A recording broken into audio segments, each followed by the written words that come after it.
In the world today, protecting a country's borders is vital. It is seen as a gateway to the UK. These are the men and women in uniform responsible for safeguarding Ireland's borders. Stopping. Look at me, behind the yellow line. Searching. Have you been stopped at a checkpoint before? We just listen to me. And seizing drugs, arms and illegal goods. If anyone tries to harm me, that dog will tear them to shreds. Saving lives. I'd say about 200 kilometres per hour. And protecting Ireland's inhabitants and millions of visiting tourists. You could have been here 100 times. It doesn't mean that you're guaranteed to get in the 101st time. They police the ports. But you have to make sure there's definitely nobody underneath the vehicle. The airports. Why did you tell me you weren't working? And the roads. These are very badly damaged straps. If you can't drive the truck, shouldn't be on the road. These are the border interceptors.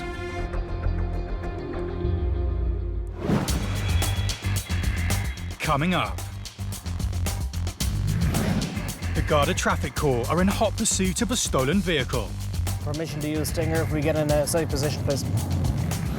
Illegal immigrants make a run for it. Can port security catch them before they cross the border? And at Cork Airport, there's an Interpol alert. Sistema Interpol y hit.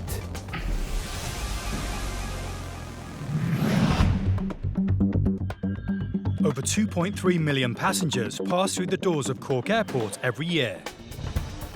And every single one of them must pass through passport and immigration. On the desk today are officers Noel Maxwell and James Ahern. Their job is to spot anyone acting suspiciously or trying to enter the country illegally. Your travel document. Border control entails the vetting of EU persons and non-EU persons. See that they're suitable for entering the state. You living in Ireland? Hello. This is border control, so by arriving here, they are scrutinised as though it could be their first point of entry into the EU. In 2017, nearly 500,000 people were denied entry to EU countries by border guards. We are high up there in human rights stakes. It is seen as a gateway to the UK. We have an economy that is back on track after a recession, and working and living conditions here are of quite a high standard. I suppose the main thing with border control policing is experience. Off the phone. Take your card. Stand behind the yellow line. Excuse me. Hello. Look at me. Behind the yellow line. All right. Very good. You are watching, you are listening, and you're carefully scrutinising people as they're coming towards you in the lines and the queues, and then you're following that up with questions and scanning of documentation. At an international airport like Cork, immigration officers must face people from all over the world. Why did you tell me you weren't working? Because I don't understand your question. There are occasions where people may want to use the fact that they are not fluent in English. That creates a problem. A woman has just flown in from Spain and is at Officer Maxwell's desk. And there's a problem with her EU identity card. The card has had a hit on the Interpol database. 30 million travel documents are reported lost or stolen across Europe every year. Counterfeit and stolen documents are a key factor in international terrorism, with criminals paying up to 10,000 euros for them on the black market. Back at Cork Airport, with the woman's limited English, it's tough going for Officer Maxwell. Good job his colleague James Ahern speaks Spanish.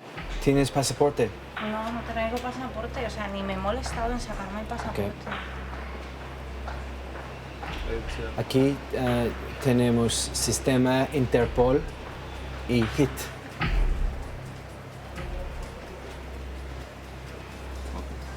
Perdiste esta carta. ¿Que si la perdí? Sí. No, la perdí Seguro. hace tiempo y me la volví a sacar. De hecho, tiene súper poco tiempo. Yeah, she said she lost it for a short while. According to her, she reported her ID card stolen, but has since found it. She says she thought she could still use it for travel. As her card's been flagged by Interpol, the guards need to make sure she is who she says she is. All the woman can do now is wait.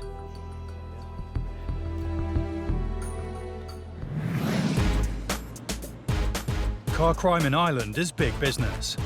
Using the busy seaport at Dublin, criminals are able to steal cars to order and have them out of the country in a matter of hours. Operation Waste was set up to combat the gangs involved. Since 2015, it's estimated that over €3 million worth of stolen cars have been recovered. Garda traffic officers Damien Duffy and John Caitlin are working to patrol and secure the Irish borders in the never-ending fight against crime. We have a great emphasis on policing the port for a number of reasons. It's a point of entry and exit into the state. We have to keep our eye on people and goods coming and going that shouldn't be. There's an awful lot of very high-spec, very high-value cars being taken. Very often the keys will have been fished outside of the letterbox. That could happen in the early hours of the morning. And by 6 a.m, those cars are in containers, they're on boats, they're on ships, and they're leaving the country for destinations in Africa and Eastern Europe. It's not long before a call comes over the radio. Approaching clear at the moment, blue Audi RS. It's exactly the type of vehicle that is smuggled across the border overnight. They head to intercept. Control from Tango Bravo 101, permission to use Stinger if we get in a safe position, please. Too many cars. It's too dangerous for the Stinger. No, we've been told not to use it because it's a motorway. There's too many live lanes of traffic, it's not safe. I'd say reverse, chap, because... So the officers lie in wait for the stolen car.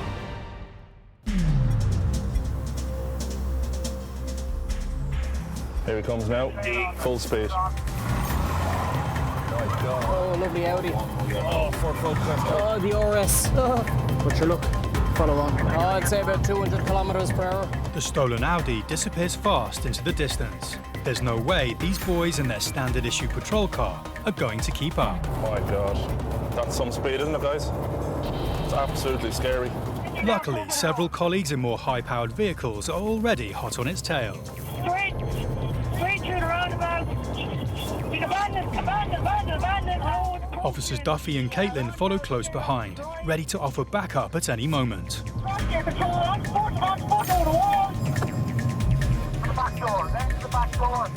Statement has been taken. Amazing. That is a brilliant result.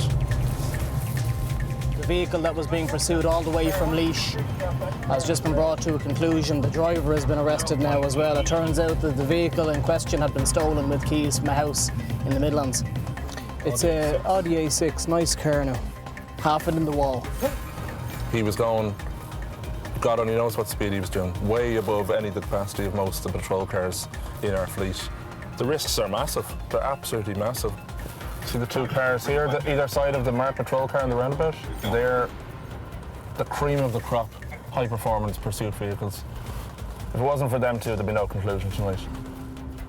So we have a vehicle that was stolen, recovered, minor damage, and we have one prisoner in custody, and most importantly, nobody was hurt.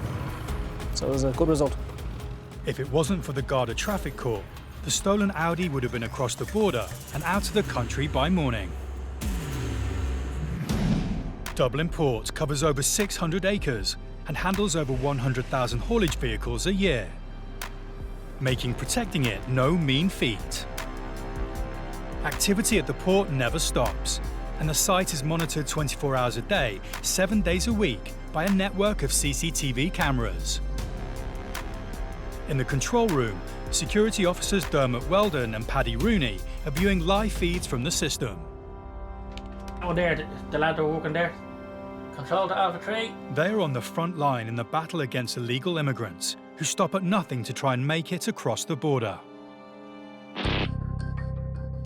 And tonight is no exception. Having emerged from under a newly arrived truck, these people may believe they are home and dry, but their every move is now under surveillance. There's nowhere to run. In 2017, more than 10 people every 24 hours were stopped, refused entry, and deported out of the country. Coordinating a ground team into position, port security and the Garda are ready and waiting to spring their trap. After a long and dangerous journey, their attempt to enter the country has ended in capture. Tonight, this border is secure. Back at Cork Airport, a Spanish passenger is stuck airside. She's travelling on an ID card that's been flagged by Interpol as stolen. Aquí tenemos sistema Interpol y HIT.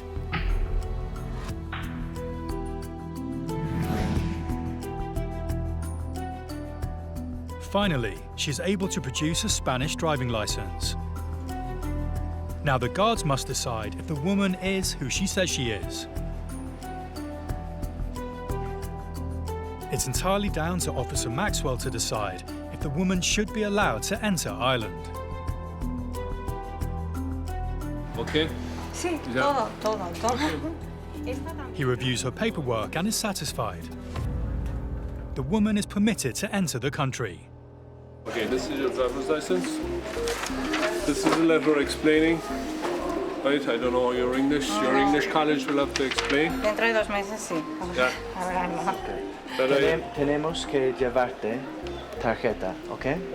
El DNI. Sí. I must keep this, okay, because of this. Vale. Bueno, gracias. Gracias. Hasta luego. Hasta luego. She said that she had lost her card and obviously had reported it lost or stolen and then had found it again and now was reusing it. So it comes up as a hit on the system. So we're obliged then to act on that. She had her Spanish driver's license with her, so I was happy with her identity and that, and she's here for a specific reason in the country. So she'll have to go to our embassy and get a new travel document issued.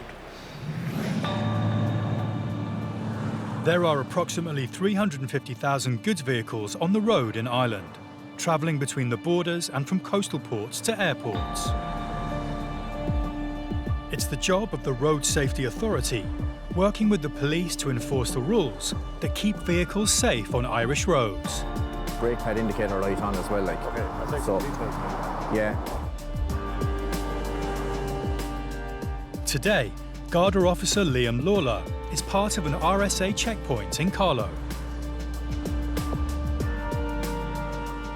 Officer Lawler has pulled over a truck and is immediately concerned by what he sees. The truck is fully loaded at the moment.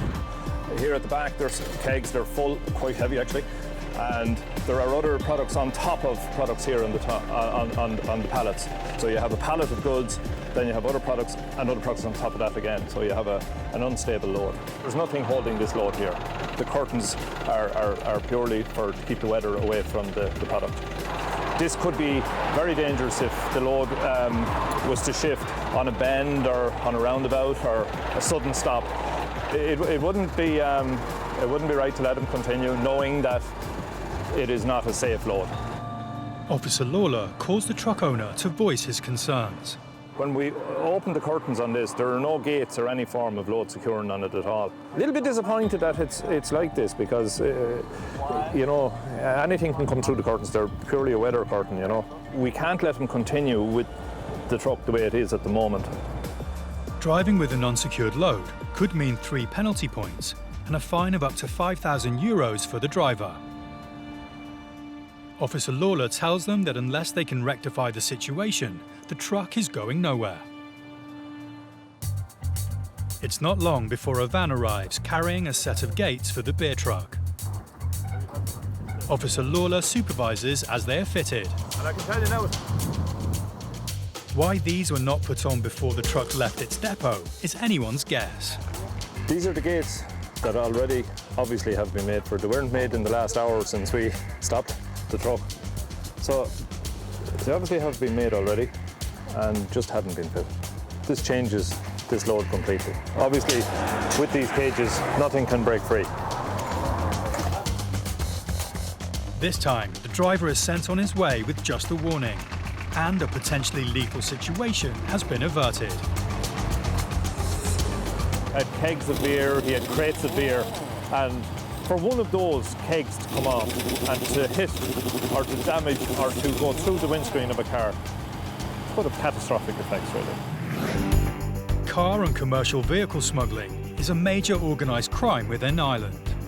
Knocked-off vehicles are traded on the black market, with cars either used for crime or specific models stolen to order. There's an awful lot of very high-spec, very high-value cars being taken. That could happen in the early hours of the morning.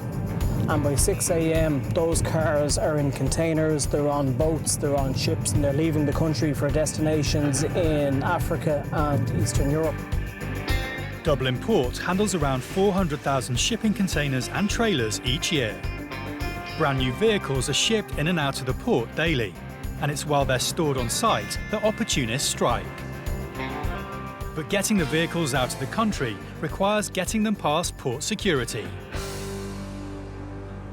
On ground patrol, Security Officer Dermot Weldon is called to the Port Secure Truck compound, where new vehicles are stored, awaiting collection. A man has handed over paperwork claiming it allows him to take a truck. But Dermot is not convinced and has called in colleague Paddy Rooney to take a look. And that guy taking out that They decide they need to question the man further. Now, should have been there in the first place. With nothing to prove that the truck should be released to him, the officers need to work out if this is another case of vehicle theft. This gentleman has a small little docket. But the problem that we have here at the moment is he could have collected that docket inside for a load, then came over here hoping to get a €90,000 truck out of here. Making the wrong decision will allow the driver to take €90,000 worth of truck out from under their noses. He's not collecting a 40-foot unit. He's collecting a brand new crab. Cab unit, 90,000 worth. So you come along on Monday morning, man comes down and looking for his cab unit, it's gone. The man still insists he's supposed to be picking up the truck. The gentleman has a parcel that they use for... Paddy radios through to the security office to see if there's anything that might prove the truck can be released. But without the paperwork, it's bad news for the guy. No, it's not allowed, especially a new truck.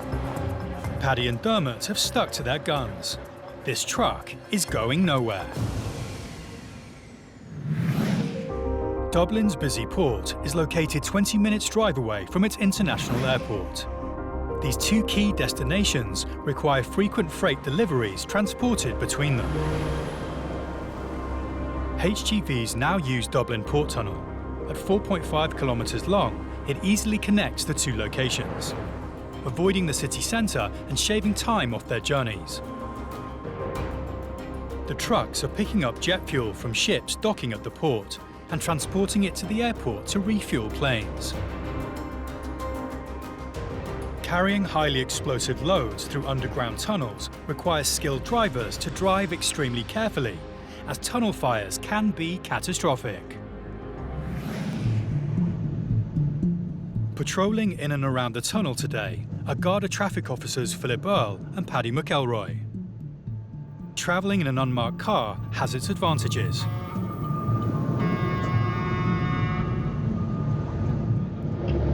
We're being flashed by the car behind. We're doing 8.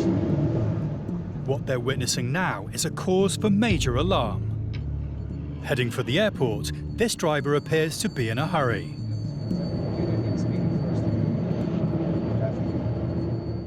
Trucks travelling over 80 kilometres per hour require at least 100 metres to stop safely. Here we go, it's down for now. Speeding in a confined space and carrying explosive material, there's only one guaranteed response.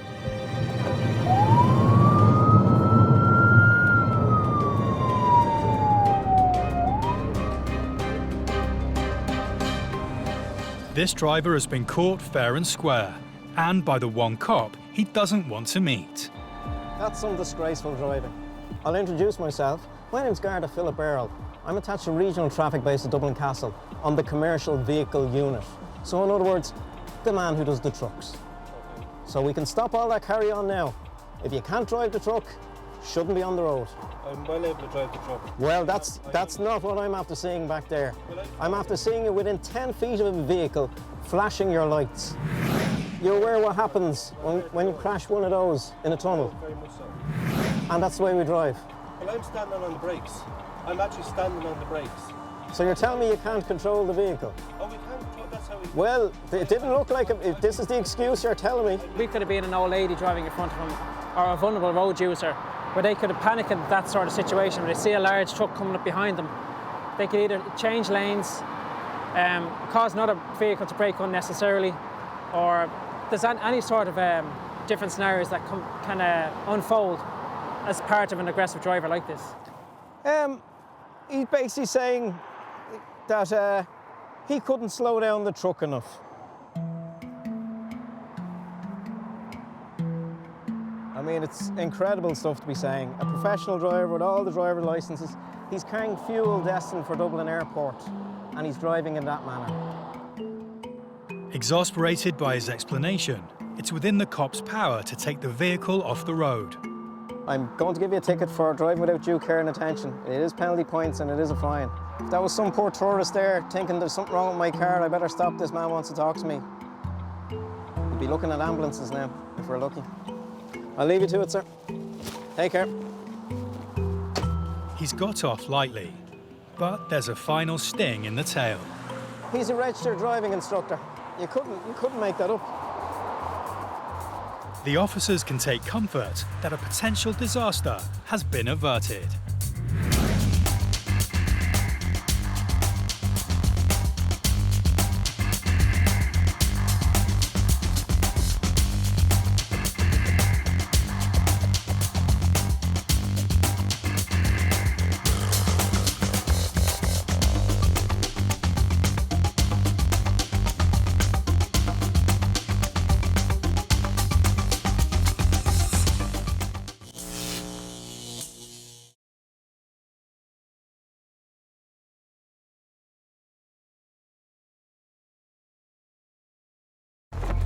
In the world today, protecting a country's borders is vital. It is seen as a gateway to the UK. These are the men and women in uniform responsible for safeguarding Ireland's borders. Stopping. Look at me, behind the yellow line. Searching. Have you been stopped at a checkpoint before? You just listen to me, And seizing drugs, arms and illegal goods. If anyone tries to harm me, that dog will tear them to shreds. Saving lives. I'd say about 200 kilometres per hour. And protecting Ireland's inhabitants and millions of visiting tourists. You could have been here 100 times. It doesn't mean that you're guaranteed to get in the 101st time. They police the ports. But you have to make sure there's definitely nobody underneath the vehicle. The airports. Why did you tell me you weren't working? And the roads. These are very badly damaged straps. If you can't drive the truck, shouldn't be on the road. These are the border interceptors. Coming up, the Garda traffic corps stop a car with UK plates and they're not happy with what they find. Well, the bad news is it hasn't been tested, so it's going to be seized, I'm afraid. A truck driver at an RSA checkpoint faces the prospect of a prison sentence. Worst case scenario, €5,000 and or 6 months in jail. And at Dublin Airport, the border guards are doubtful about a passenger's intentions in Ireland. I asked your sister to give you a letter of invitation. Do you know what I mean? I don't know. Since 1961, Cork Airport has grown into a major international hub, flying to over 40 destinations globally. More than 5,000 passengers a day pass through, making it Ireland's second busiest airport behind Dublin. Every one of those 5,000 is checked by Ireland's Garda National Immigration Bureau. Today, Officer James Ahern is manning the desk. It's estimated that over 600,000 illegal immigrants are living in the EU. Many arrived on student visas and then just disappeared. What's the reason for your visit to Ireland? This father and son are travelling over from a non-EU country. How many weeks? The son is studying in Ireland for the summer. Officer Ahern wants to check out their story. Do you have a letter from the school or some kind of... It is in my bag. He claims the letter is in his bag. And his bag is beyond the passport gate. Okay, what we'll do is I'll keep the passport. I'm going to ask you to go and get that letter from the school so I can look at it, okay? Should I pass through? Yeah, you can pass through. I'll keep your passport, all right? While the father and son go in search of their luggage, Officer Ahern has another tricky situation to deal with. Hey, Dan. My passport is in my hand luggage and they put it on the hold. Arriving for a golfing holiday, this British traveller admits to not having his passport on him. The lady said someone would take me down to my bag. Do you have any more ID on you? I've only got, no, I haven't. I've got a photo of it, hasn't got my face on it, because I sent it for the details, but nothing else on me. Only my boarding pass, that's it. Right. As member states of the EU, free travel is allowed between the UK and Ireland. Passports are not required, but UK citizens do need to present some form of valid photo ID. Well, because this is an international airport and you've come to immigration without a travel document, right. I'm going to have to get you to sit down over there and I'll get someone to get your bag, bring it down to you. Okay. Okay. All right, just take a seat over there and one of the brown seats over there. How you doing? The father and son were allowed landside only because they had passports. But this guy has nothing. For now, he's staying airside on international soil. The father's found his bags, and he returns letter in hand to Officer Ahern to prove why they're in the country. Is he leaving on the 19th of August? Yes. We have his Not the 20th, the 19th. Yeah, I have his ticket. Would you like to see it? Okay, no, if you're telling me it's the 19th, I'm happy enough with that. It all checks out, and their passports are returned. Thank you. They're now officially allowed into the country. But the golfer is in trouble. He needs to find some ID. And with a queue of passengers at Officer Ahern's desk, he's going nowhere fast. Every month, nearly 2 million cars cross the 500-kilometre border between Northern Ireland and the Republic. Many of them stay without being re-registered, and this is illegal. Officers Paddy McElroy and Philip Earl of the Garda Traffic Corps have found a suspect car. Its UK plates have rung alarm bells, so they've moved to investigate. If that isn't taxed, insured and so on in the UK, the vehicle can be seized. Morning, sir. How are we? Sorry to disturb you. Just checking that you're on foreign registered vehicle there. The driver doesn't own the car. It belongs to his son-in-law, who has recently moved from Scotland to Ireland. Basically what he's saying is it's his son-in-law's car. He's moved over recently from the UK and he made arrangements to put it onto Irish registration plates back in March. 4 months on it is a bit much. Okay, I take it it's totally road legal in the UK, then it'd be MOT'd and taxed and insured and so on. Okay, just be a moment, so we run a quick check. The driver thinks he can pull the wool over their eyes in his UK car, but he clearly doesn't know about cross-border cooperation. And it's not long before the Garda get what they need. Now, sir, that's not adding up, I'm afraid. A quick check online is telling us that it hasn't been taxed in over 2 years and it hasn't been tested in over 2 years either. So it's not road legal in the UK. Now, sir, just be a moment, we'll make a few checks. And when they decide to investigate the driver, the plot thickens.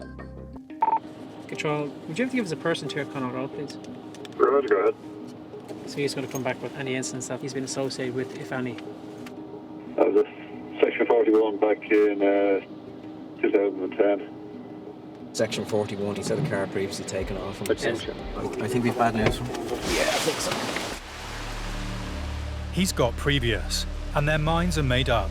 They're taking him off the road. Now, sir, sorry for the delay. Now, I checked you previously the car taken off in 2010, I see. Well, the bad news is I'm not happy that it's road legal in Ireland. I say it hasn't been tested in over 2 years in the UK. So definitely hasn't been tested in Ireland, so it's going to be seized, I'm afraid, under provisions of Section 41 of the Road Traffic Act. What I have to do is make a lawful demand for you to produce all your documents within 10 days. So that's your certificate of exemption or insurance and a certificate of roadworthiness, the MOT or NCT for it. If he fails to do that, he'll end up in court and being prosecuted. It is a penalty point matter, obviously, driving a car that's untested. And if he doesn't have insurance, he's facing a ban. The next place this driver is heading for is the courtroom. Back at Cork Airport, and border guard James Ahern has been approached by a passenger. My passport is in my hand luggage and they put it on the hold. The lady said someone would take me down to my bag and then I can show it to you down there. Do you have any more ID on you? No. All right, just take a seat over there. I'm one of the brown seats. The passenger is being forced to play the waiting game while he tries to work out how to get his documents. If he can't provide some form of photo ID, he could be on the next flight back to the UK. He's not travelling alone. His friend has already crossed the border. He hopes to track them down via text and retrieve his passport that way. This is an international airport. You can't come through immigration without your passport or travel document. The airline and its handling agents are under obligation to remind all passengers if they take their bags off to remove their travel documents from their bags. So this creates a big problem for us and for the passengers. The text got through. Yeah, you can pass through. And his friend finally appears with his bag. With his documents to hand, he is able to return to the immigration desk. You understand that because it's an international airport, we need to see a travel document before you can pass through immigration? I wasn't expecting to get through without it. I just thought... Yeah. Okay, very good. Thanks for that. Okay, thank you. Bye-bye. They put my bag on the hold, and I literally remembered as the wheels went down, I was like, oh no, I ain't got my passport. But it was all right, to be fair, so it's all sorted, isn't it? Hopefully I'll have my passport when I come back. It's crazy coming into an airport, international or not, without a travel document. It's crazy.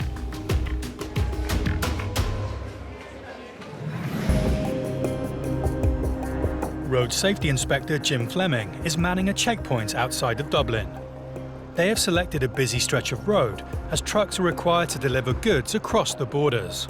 I'll just have a quick look at this download. I'll be back to you. Thanks for your The time. Road Safety Authority use these checks to ensure that all vehicle safety regulations are being followed.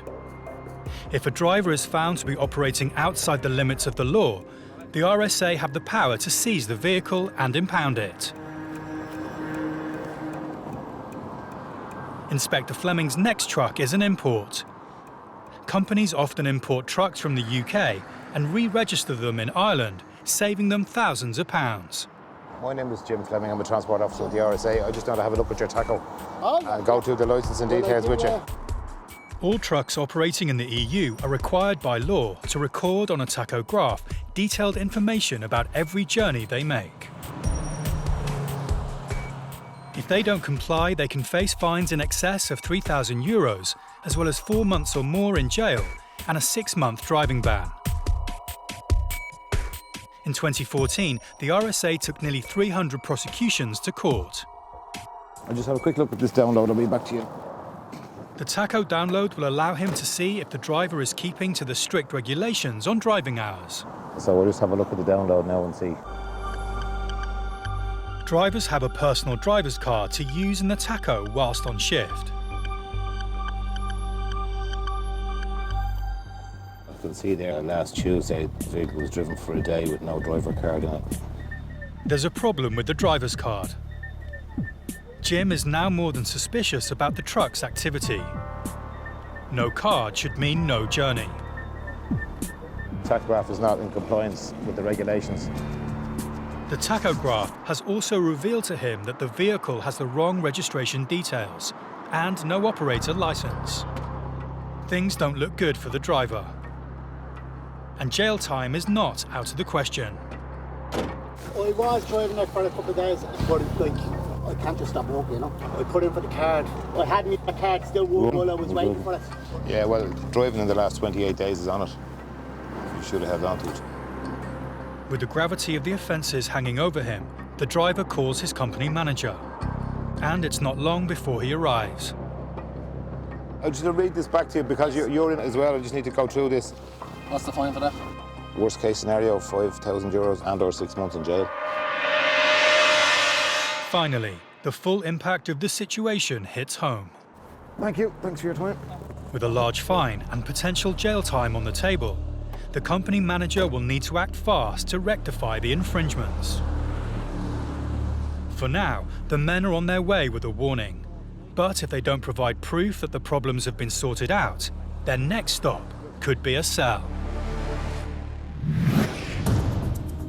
In 2017, Dublin was the fastest growing major European airport, with close to 30 million passengers passing through from far-flung destinations like Abu Dhabi, New York, and Hong Kong.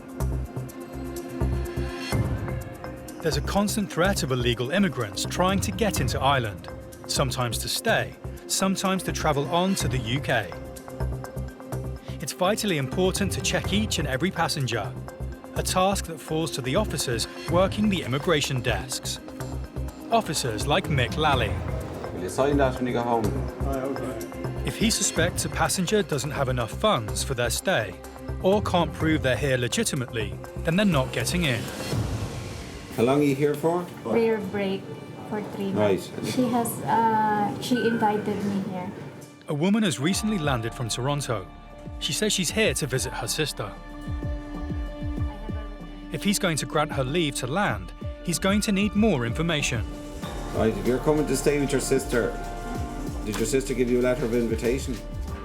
Yeah, she invited me here. Did she give you a letter? Her English is good, but she doesn't understand what Officer Lally wants. No letter. So how do I know she's invited you? I don't know. She didn't. I do not know. That is the answer. I asked your sister give you a letter of invitation. Do you know what I mean? I don't know about that letter. I don't know. Without the letter, she has to convince him that she's genuine, or he could refuse her entry. It's the night shift for the Garda Traffic Corps. Officers Mark Fay and Paddy McElroy are patrolling the roads between Dublin Port and Dublin Airport. They have spotted a car driving erratically. There he is. They head off in pursuit. Well used to drive around here at speed, not getting stopped. Until today. And it's not long before they've cornered him.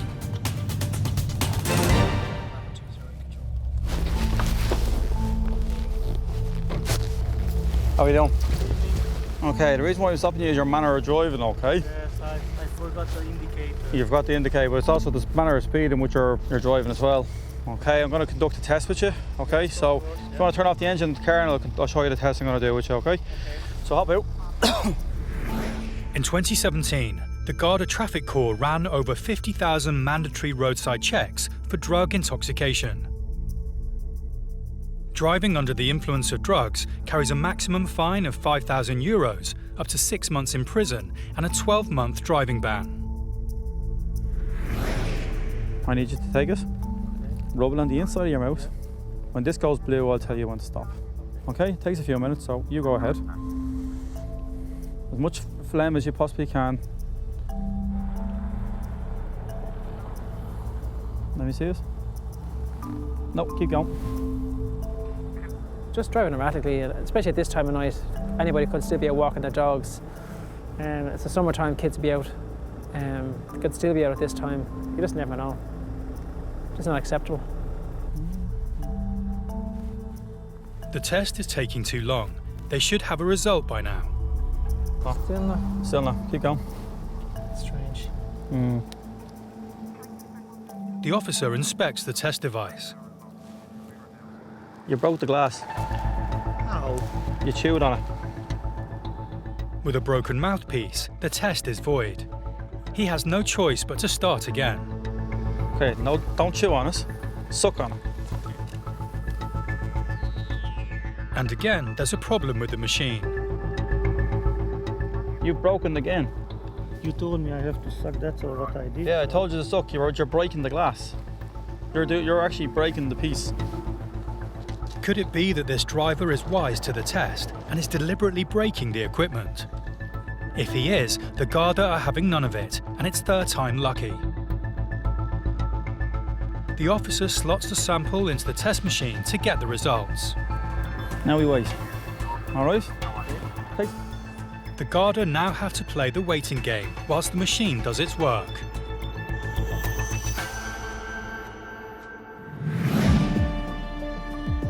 Back at Dublin Airport, Officer Mick Lally is dealing with a passenger who has recently landed from Toronto. Right, if you're coming to stay with your sister, Did your sister give you a letter of invitation? Yeah, she invited me here. She says she's here to stay with her sister, but Mick's not convinced. No letter. So how do I know she's invited you? She has no proof of her reasons for coming to Ireland. You need a letter of invitation from her, because if she's accommodating you, then you don't have to show hotel bookings or that. I've been here in 2012 as well. I know, but what I'm trying to explain to you is you could have been here 100 times. It doesn't mean that you're guaranteed to get in the 101st time. You can check in my file here. Don't you guys have How do you know files? you have a file? You mightn't have a file. Well, Where did it's you in fly the from? computer. Do you have a return ticket? Yeah. Are you going to show it to them? Oh, they didn't print it yet, but I have a return flight August 29 to Canada, Edmonton. Mick has decided how to proceed.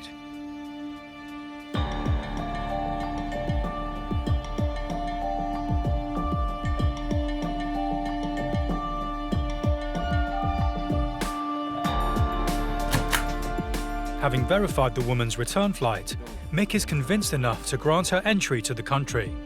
Okay. She's allowed to be on her way, and Mick moves on to the next in line.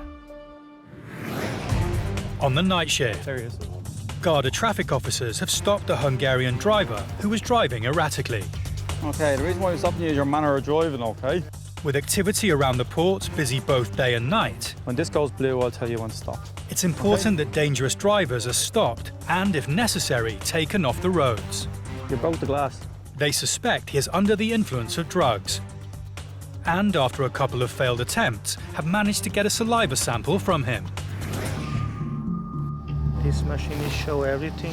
It shows these four things. So it shows cocaine, opiates being heroin, benzos, and cannabis. And I will lose my driving license. Well, it all depends. You'll be brought back to a Garda station, we'll get a blood specimen back off you in the Garda station, and then it'll be sent off for analysis, and if it's detected in the blood, well then you'll be summoned to court. And then it's a 1-year disqualification off the road if convicted in court. They've been waiting patiently, and now the results are in. It's bad news for the driver. You have tested positive for cocaine. That is good So or far, bad? that's bad. Okay. Okay, so I have to inform you that I'm arresting you on suspicion of being under the influence of drugs whilst driving. You are not obliged to say anything unless you wish to do so, but anything you do say will be taken down in writing and may be given in evidence. Do you understand what all this means? Yes, I do. Okay. It's down to the station for a blood test to confirm the result. If it comes back positive, this man is facing losing his license, a maximum £5,000 fine, and possible jail time. Do you take much cocaine? No. Just, that was actually Saturday night, you know. Yeah. See how long it stays in the system for? He claims it's been 48 hours since he took the drug. But that doesn't help.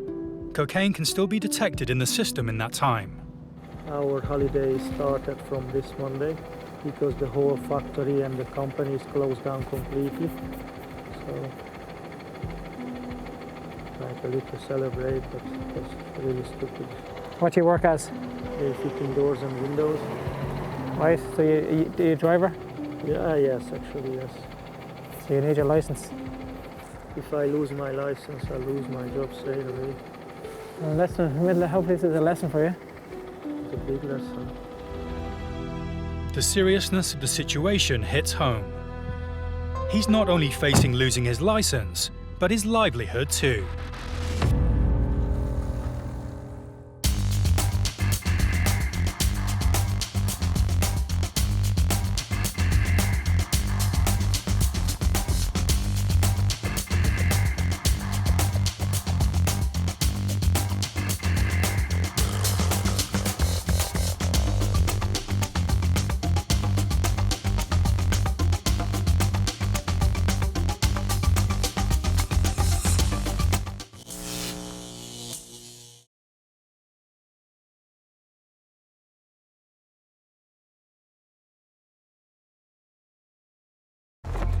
In the world today, protecting a country's borders is vital.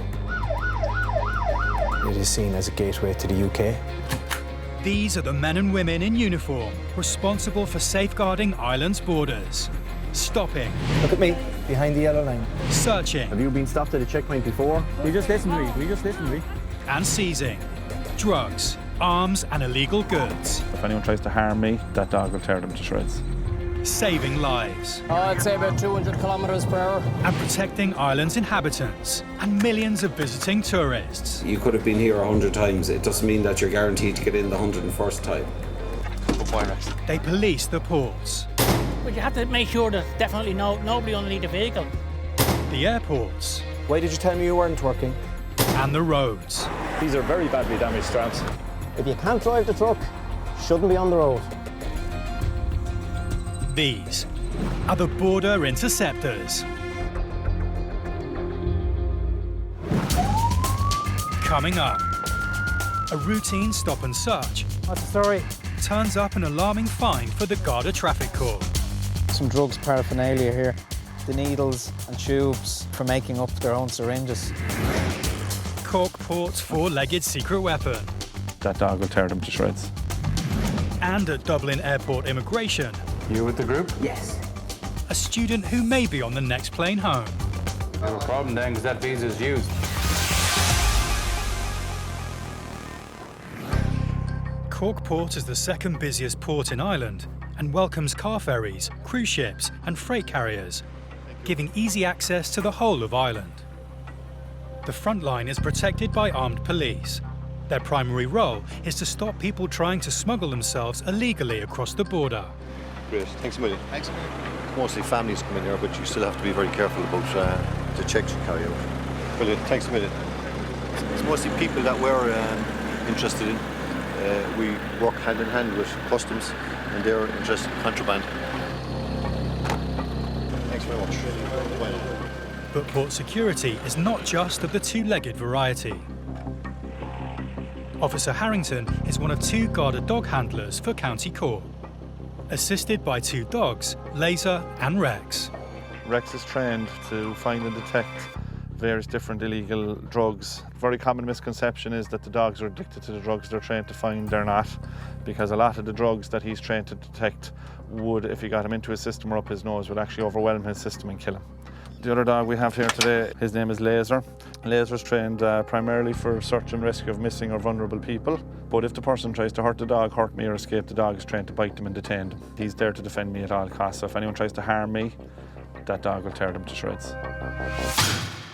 When you have a big angry German Shepherd that's barking and telling people to cop on, 9 times out of 10 they tend to listen.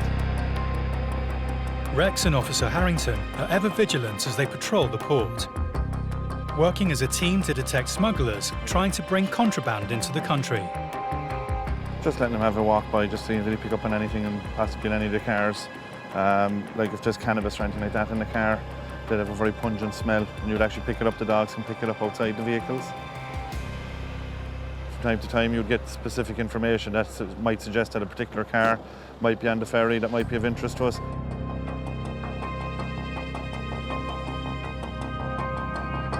A ferry from France is about to dock at the port. And the Garda are about to act on a tip-off about a truck on board. Okay guys, we have the ferry coming from Roscoff this morning, 480 vehicles on board. There's one truck that's of interest to us.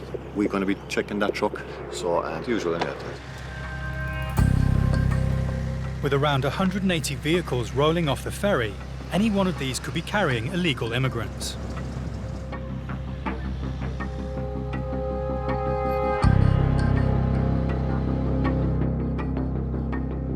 The officers spot the target vehicle as it leaves the ferry, and they pull it over as it heads to leave the port.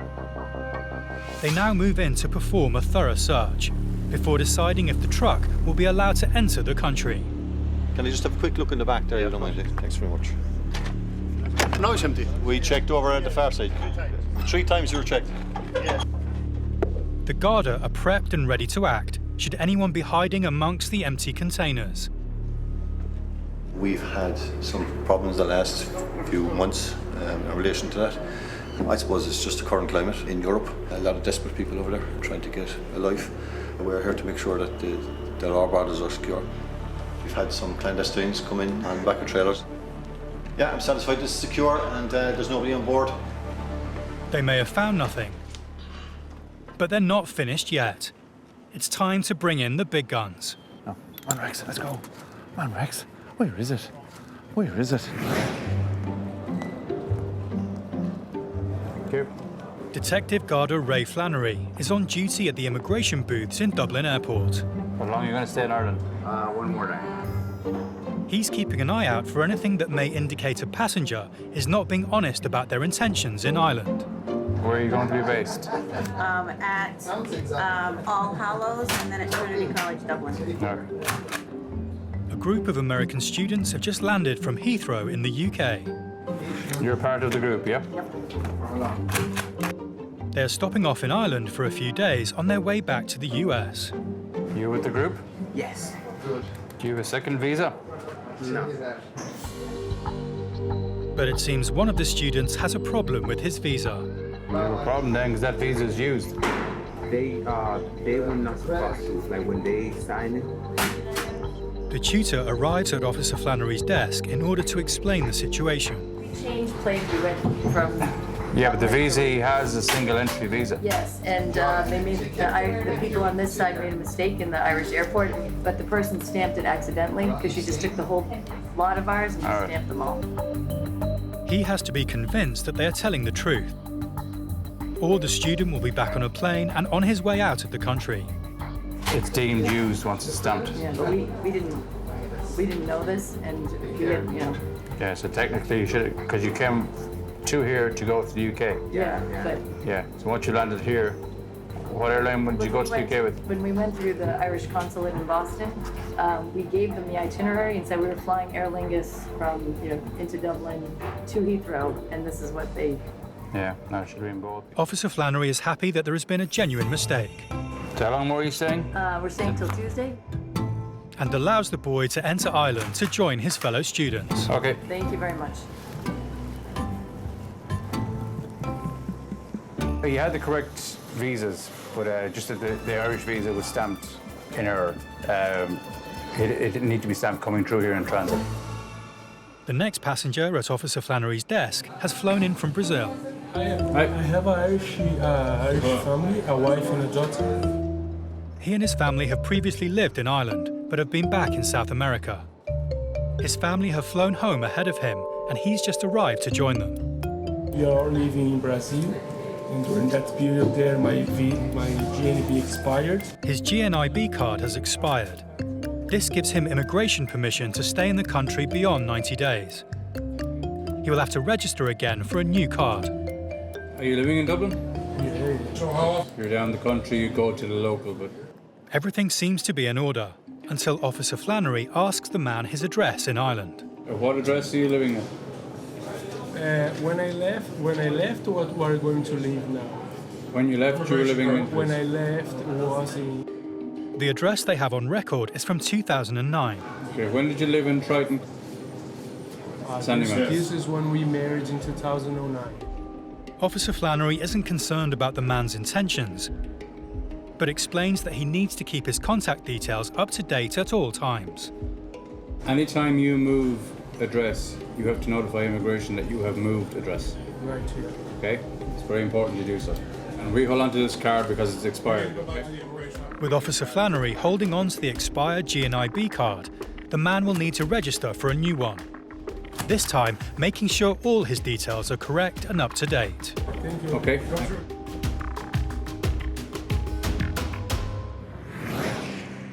Back at Cork Port, the Garda Border Patrol are on high alert. Can I just have a quick look in the back there? Thanks very much. They've had a tip-off that a truck arriving from France may be carrying something or someone it shouldn't have been. There's nobody on board. So far, they've discovered nothing. Time to bring out their secret weapon, Rex. Come on, Rex, let's go. Come on, Rex. Where is it? Oh, you're going to work. Where's that? Rex? Every time these dogs go to work, they think they're playing a game. So if the dog isn't happy to be searching for his toy, he won't do it. So you have to keep the dogs happy at all times. The dog goes to work, checking potential hiding places for smuggled drugs. So now he's in work mode and he will just fly through this truck searching it. And if he comes across anything, he would stop beside it and start barking and scratching at it using his paws. With a sense of smell 2,000 times stronger and 50 times more sensitive than that of a human's, Rex is a potent weapon in security operations. Good boy, Rex. To him, it's a game. But if he finds anything, the drivers won't be smiling.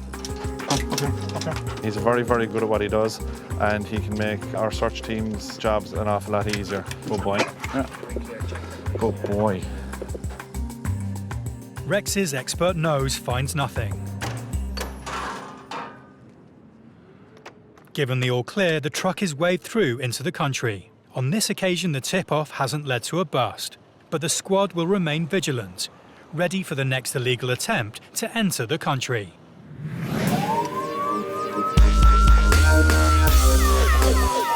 The Garda Traffic Corps patrols the roads around Dublin Port and Dublin Airport.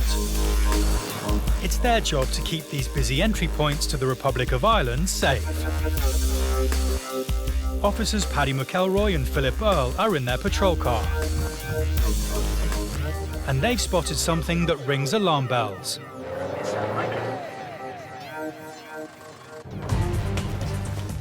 They turn the vehicle around and head off in pursuit of the Nissan Micra. Just took the turn a bit quick for my liking. As the driver overtakes other road users erratically, Hasn't copped us yet. He wouldn't drive like that if he knew we were behind him. the officers radio in for a vehicle check. Control, just looking for a vehicle registration check when you can. It's a dark coloured Micra and your Seizures. Insurance brother, this is March of this year, tax May of this year, dated up to March of this year. All I put there, not legal, I checked it up the line earlier on this year. Roger that, sir. It's time to pull this driver over.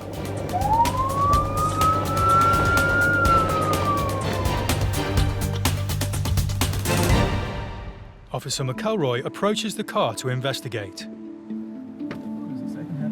Oh, you keep an eye on them, fella, will you? You're coming up with loads of stuff missing on your car. Missing? Yeah. Documentation. No, I just bought this car 2 years ago. Insurance in the post and I have insurance. NCT's gone. Tax is gone. No insurance displayed. Your insurance in that. I paid for my insurance every Can you month. turn off your engine there for a second? It's off. Is it off? Yeah. Do you have a driver license on you? No, no, I'm missing. You have no identification? No. Well, who'd you buy this car off? I bought it a fella in the ocean in the boot yesterday. Yesterday? Day before yesterday. You're tripping yourself up now. No, day before yesterday. Honest to God, yeah. Got no tax, no insurance and no NCT. It's got a male driver, female front seat passenger.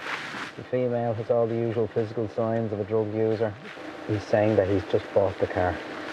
So he doesn't appear to have any documentation to back it up.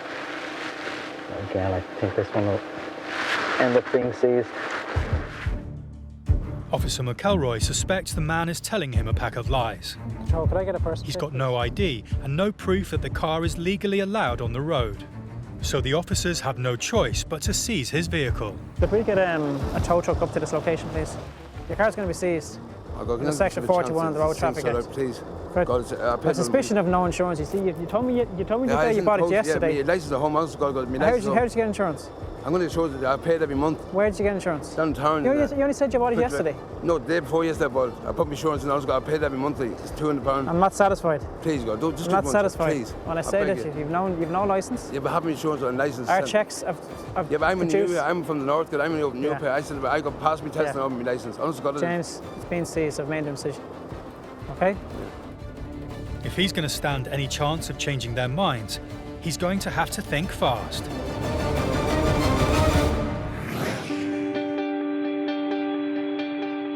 With up to 740 flights landing every day, from 180 potential destinations in 42 countries, over 4 continents. The task of keeping Ireland's borders safe at Dublin Airport is no mean feat. Hi, how are you? 30th of May.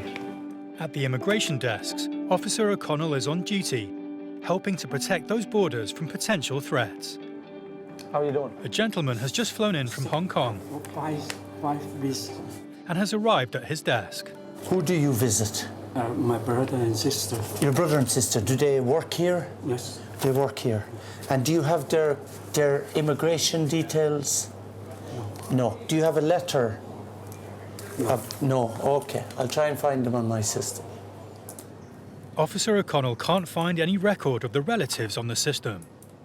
If the man can't prove where he is staying and who with, then he could be denied entry into the country. They're not on my system. Hmm? No, you just... They're not here. No. Maybe ask my sister. Yeah. It turns out that the man is travelling with another of his sisters. She joins him at Officer O'Connell's immigration desk so he can question her about their reasons for coming to Ireland. My sister and my brother. Okay. Yeah. No mobile number. What? No mobile phone. Nobody. Yeah. 087284. This is your sister. Yeah. Sylvia. Okay. The woman gives him a phone number.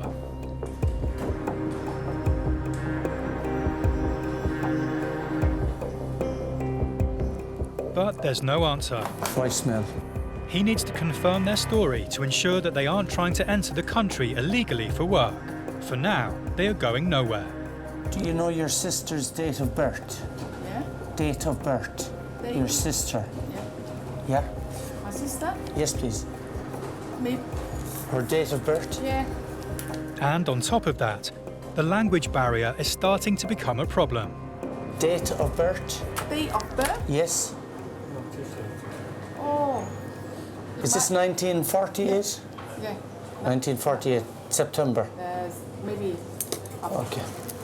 And born in, or nationality Hong Kong? Yeah. I'm from Hong Kong. Okay. No records. He tries to get through again.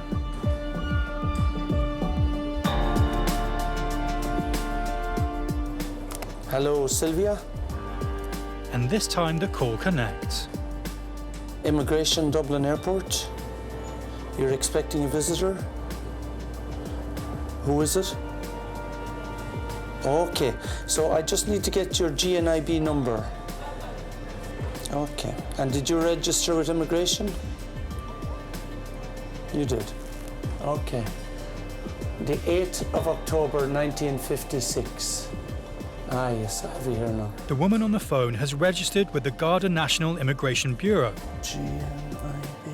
and is able to give Officer O'Connell her details. Yeah, that's fine.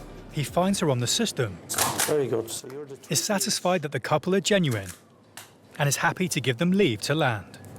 So when you are visiting next time, just get a letter from your sister with all her details on it, okay? Because then we won't be delaying the other people, okay? Okay. Thank you very much.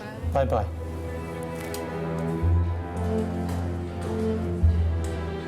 If they hadn't any contact details, it's grounds to refuse, to be honest with you, because they're telling you they're coming to visit people, and if I can't find them on the system, it means they're probably not here legally. So if I hadn't been able to find them, it would have been grounds for refusal. Garda Traffic Corps officers Paddy McElroy and Philip Earle have pulled over a car for driving erratically. Coming up with loads of stuff missing on your car. They suspect the driver is being far from honest with them. I'm not satisfied. Please, God, don't just I'm not satisfied. Please. He's got no tax, no insurance, and no national car test certificate. And on top of all that, he can't produce a driving licence. It's been seized, I've made a decision. Okay? They've seized the car. But before the tow truck arrives, it's time for a routine search. Yeah, we're going to give it a quick search. You have nothing in the car that you shouldn't have.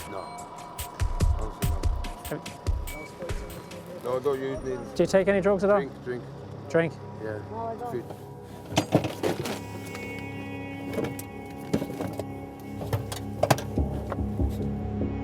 And the plot thickens. What's that? Who was on the cocaine? Nobody, I don't take coke, I don't drink. Some drugs paraphernalia here. We've the pipes that they use for smoking. This seems to be, it's not something you'd see much of these days, where they appear to be making up their own needles by using pins and so on. No need for that in the modern day with the government needle exchange programs and so on. It's unusual to see, and it's very old-fashioned. You'd see the likes of the needles and tubes, you know, for making up their own syringes. It's almost like you'd see in prison rather than on the streets, to be honest. The likes of this tin foil that's used for smoking. Then we've got this container here. The telltale sign here is the green liquid in the bottom. That's methadone, which is a substitute for heroin. People who are coming off heroin will be prescribed this through clinics and doctors and so on. The bag here is crushed tablets of some sort. We're going to guess from the colour and from experience, they tend to be sleeping tablets. Again, more medication. These are all in the name of another lady who's not in the car, who's related to this lady. She tells us she doesn't take drugs, but a check on our system tells us the opposite. They seem to be harmless enough. Two characters living homeless, basically living out of the car. Fortunately, the car isn't tax insured or NCT'd, so there's no way we can let them drive around like that. Although they found drugs paraphernalia, there's no drugs, so the officers can only seize their car. They let them get their things together, and it looks like they have their entire lives in a handful of carrier bags. The car's heading to the pound, and the couple are heading off under their own steam.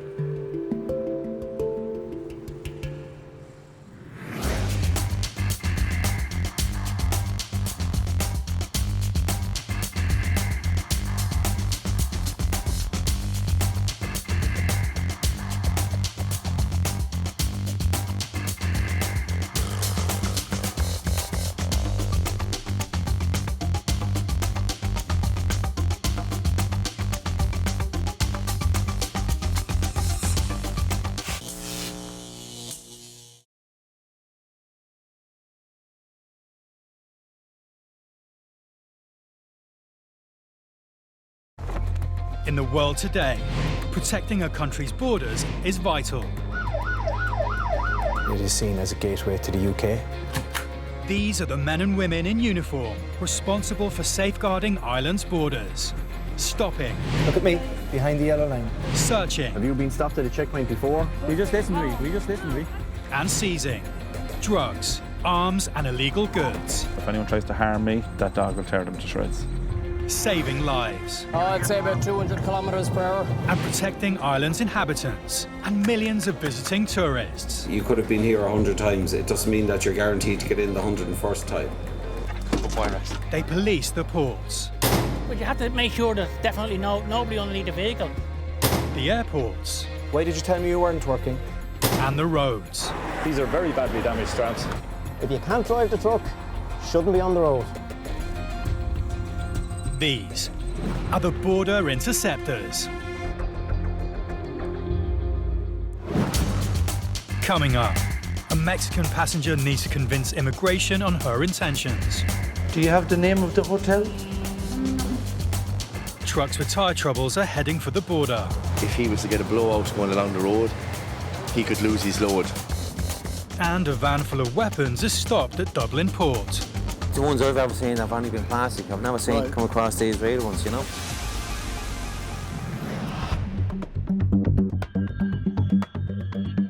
Dublin Airport is Ireland's busiest entry point for passengers flying to the country. 4,000 people are refused leave to land in Ireland every year, 10% of whom come from South America. A young Mexican lady has just landed and has arrived at Officer Danny O'Connell's desk. Hello, how are you? Hi. And how long are you staying with us? 5 days. 5 days. And then I go to Prague with my brothers. To Prague. Very good. So why are you here? Tourism. Tourism. Very good.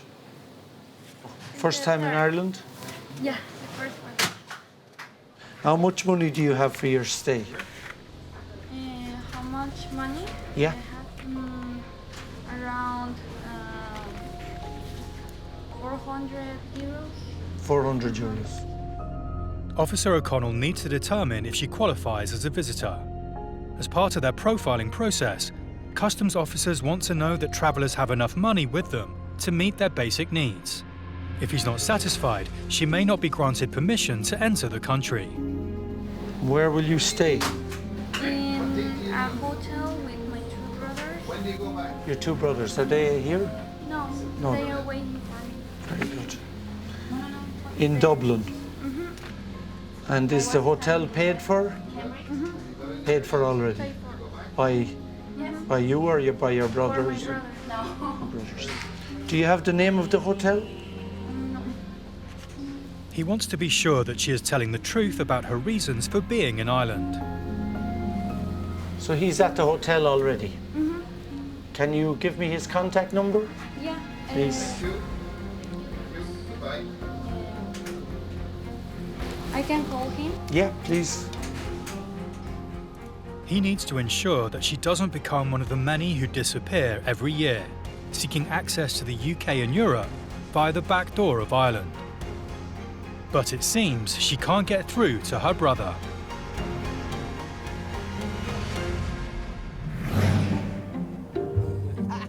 Today, Road Safety Authority Inspector Tommy Wright is roadside. We're down in Waterford Port. We're going to be stopping stuff on the way in to carry out inspections. He's manning a checkpoint on the only road in and out of Waterford Port, the cargo gateway to Ireland's southeast. Every truck using the port will have to pass his way. At the port, you're guaranteed more traffic coming in here, because they all have a purpose. How are you doing? Oh boy, there's some heat out there. I'll be like a turkey by the time I'm finished. Finding a defect could lead to a truck being pulled off the road and the driver unable to continue with their journey. You can understand people getting wound up about being stopped. They have to be in wherever it is, But if we don't do our job properly, well then something could happen down the road, The RSA's target is for Ireland to have one of the lowest casualty rates in Europe. And it's through continued roadside checks like this that they will reach their goal. Thank you. Have a good day. Bye-bye. With this first vehicle on its way, the next truck is waiting for its inspection.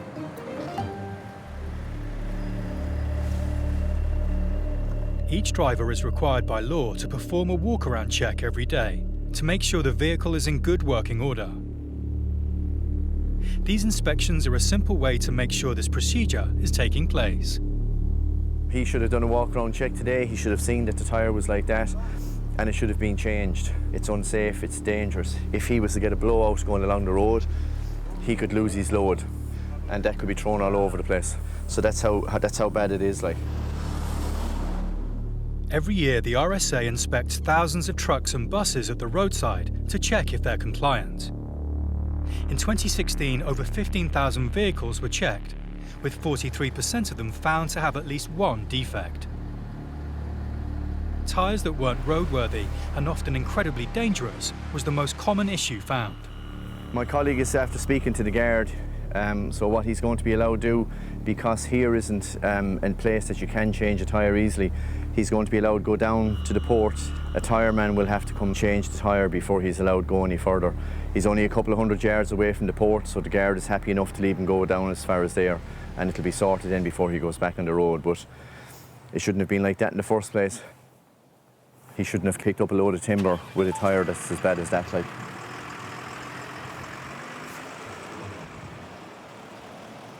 The next truck along is carrying the same load to the port. But will it be in a more roadworthy state? Did you do a walk-around check today? Yeah. Okay, and have you means of recording your defects if you find any? I don't know. Why is that? I don't know. How do you mean you don't know? I don't have a book. You know you're required by law to carry out a walk-around check. Yeah. When you find something wrong, you need to record it on it. Yeah? Right. Okay, what I'm going to do is I'm going to have a look around, okay? It doesn't matter what kind of a panic or rush that the driver is in, we still have our job to do as the guards have. We have to enforce the regulations to make sure that all the vehicles are in a roadworthy condition. We have to make sure that things are okay before they're allowed to proceed, so. Tyre is below the legal limit. It's bald in 3/4 of it, there's no excuse for a fella that's driving the same rig every day of the week. He should know the condition of his tyres. All he has to do is bend down and have a look, and he'll know. He's required by law to do it every day. So when he sees that they're getting as bad as they are, he should have dealt with it before now. It shouldn't have to be the case that I have to deal with it on the road. He's after coming from up the middle of the country, all the ways down here to the southeast, with a full load of timber on board, So with the day that's in it, the heat that's there, the tyre could blow. The driver needs to take immediate action. Did you not see those tyres yourself? I didn't think they were Under the limit. Yeah. How often does it go in for? It goes in every weekend, so it isn't today or yesterday that they're like that, like, you know. The onus was on him to make sure his vehicle was roadworthy. He obviously didn't do that, so he'll have to replace the tyres down there, the same as the last person. Make contact with us. We will then come down and check to make sure that they have been changed. Okay, so I expect to hear from you so in the next hour-ish, all right? Good man, thanks very much. Well, you can understand it for the price of tyres, like, they're a couple of €100 a pop, like, you know, so you can understand it to a certain extent, getting the most out of them. But you can get the most out of them and you can still be legal. Do you know what I mean? The cost of a tyre is a small price to pay for better safety on the roads.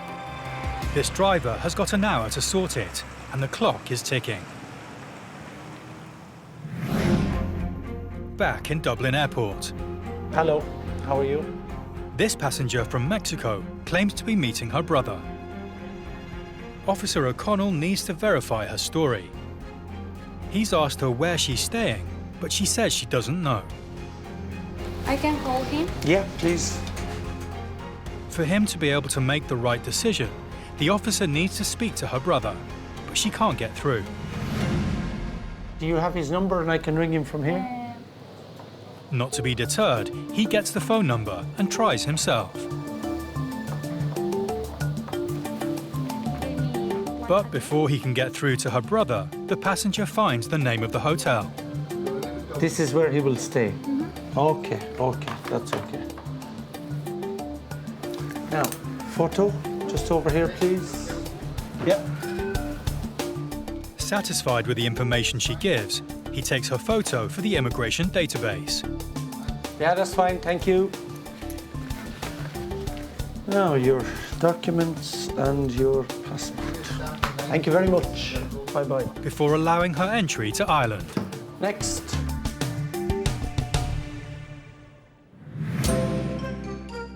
Dublin International Airport serves 180 routes with 41 airlines. This can cause 1 or 2 headaches at immigration for the officers on the front line. At Garda officer Mick Lally's booth, What are you doing here? there are problems with a young man who doesn't speak English. Does he speak English? Thank you. Traveling together? Do you speak English? Yeah, I do, exactly. Okay. And you send the guy up first who speaks no English? Sorry? You send up the guy who speaks no English? You're travelling together? Yeah, yes. What are you doing here? Yeah. We were in London. What? We were traveling in London. Yeah. What are you doing here? Just vacation, just travel. Can I see your tickets to leave, please? And at Detective Garda Ray Flannery's booth, a Portuguese couple have just approached with their passports. Why are you here?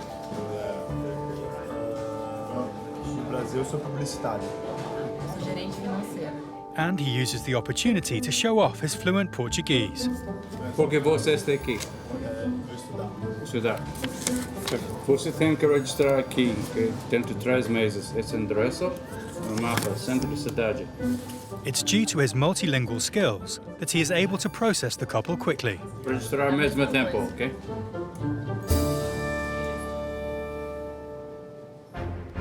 In his booth, Officer Lally is becoming increasingly frustrated. It's an e-ticket. Listen, excuse me. Everybody flies on e-tickets. Yeah. You print off your itinerary if you wish to travel here. That's how it works. Not only are they struggling to understand what he is telling them, Listen, everybody flies on but they haven't printed their return tickets for him to inspect.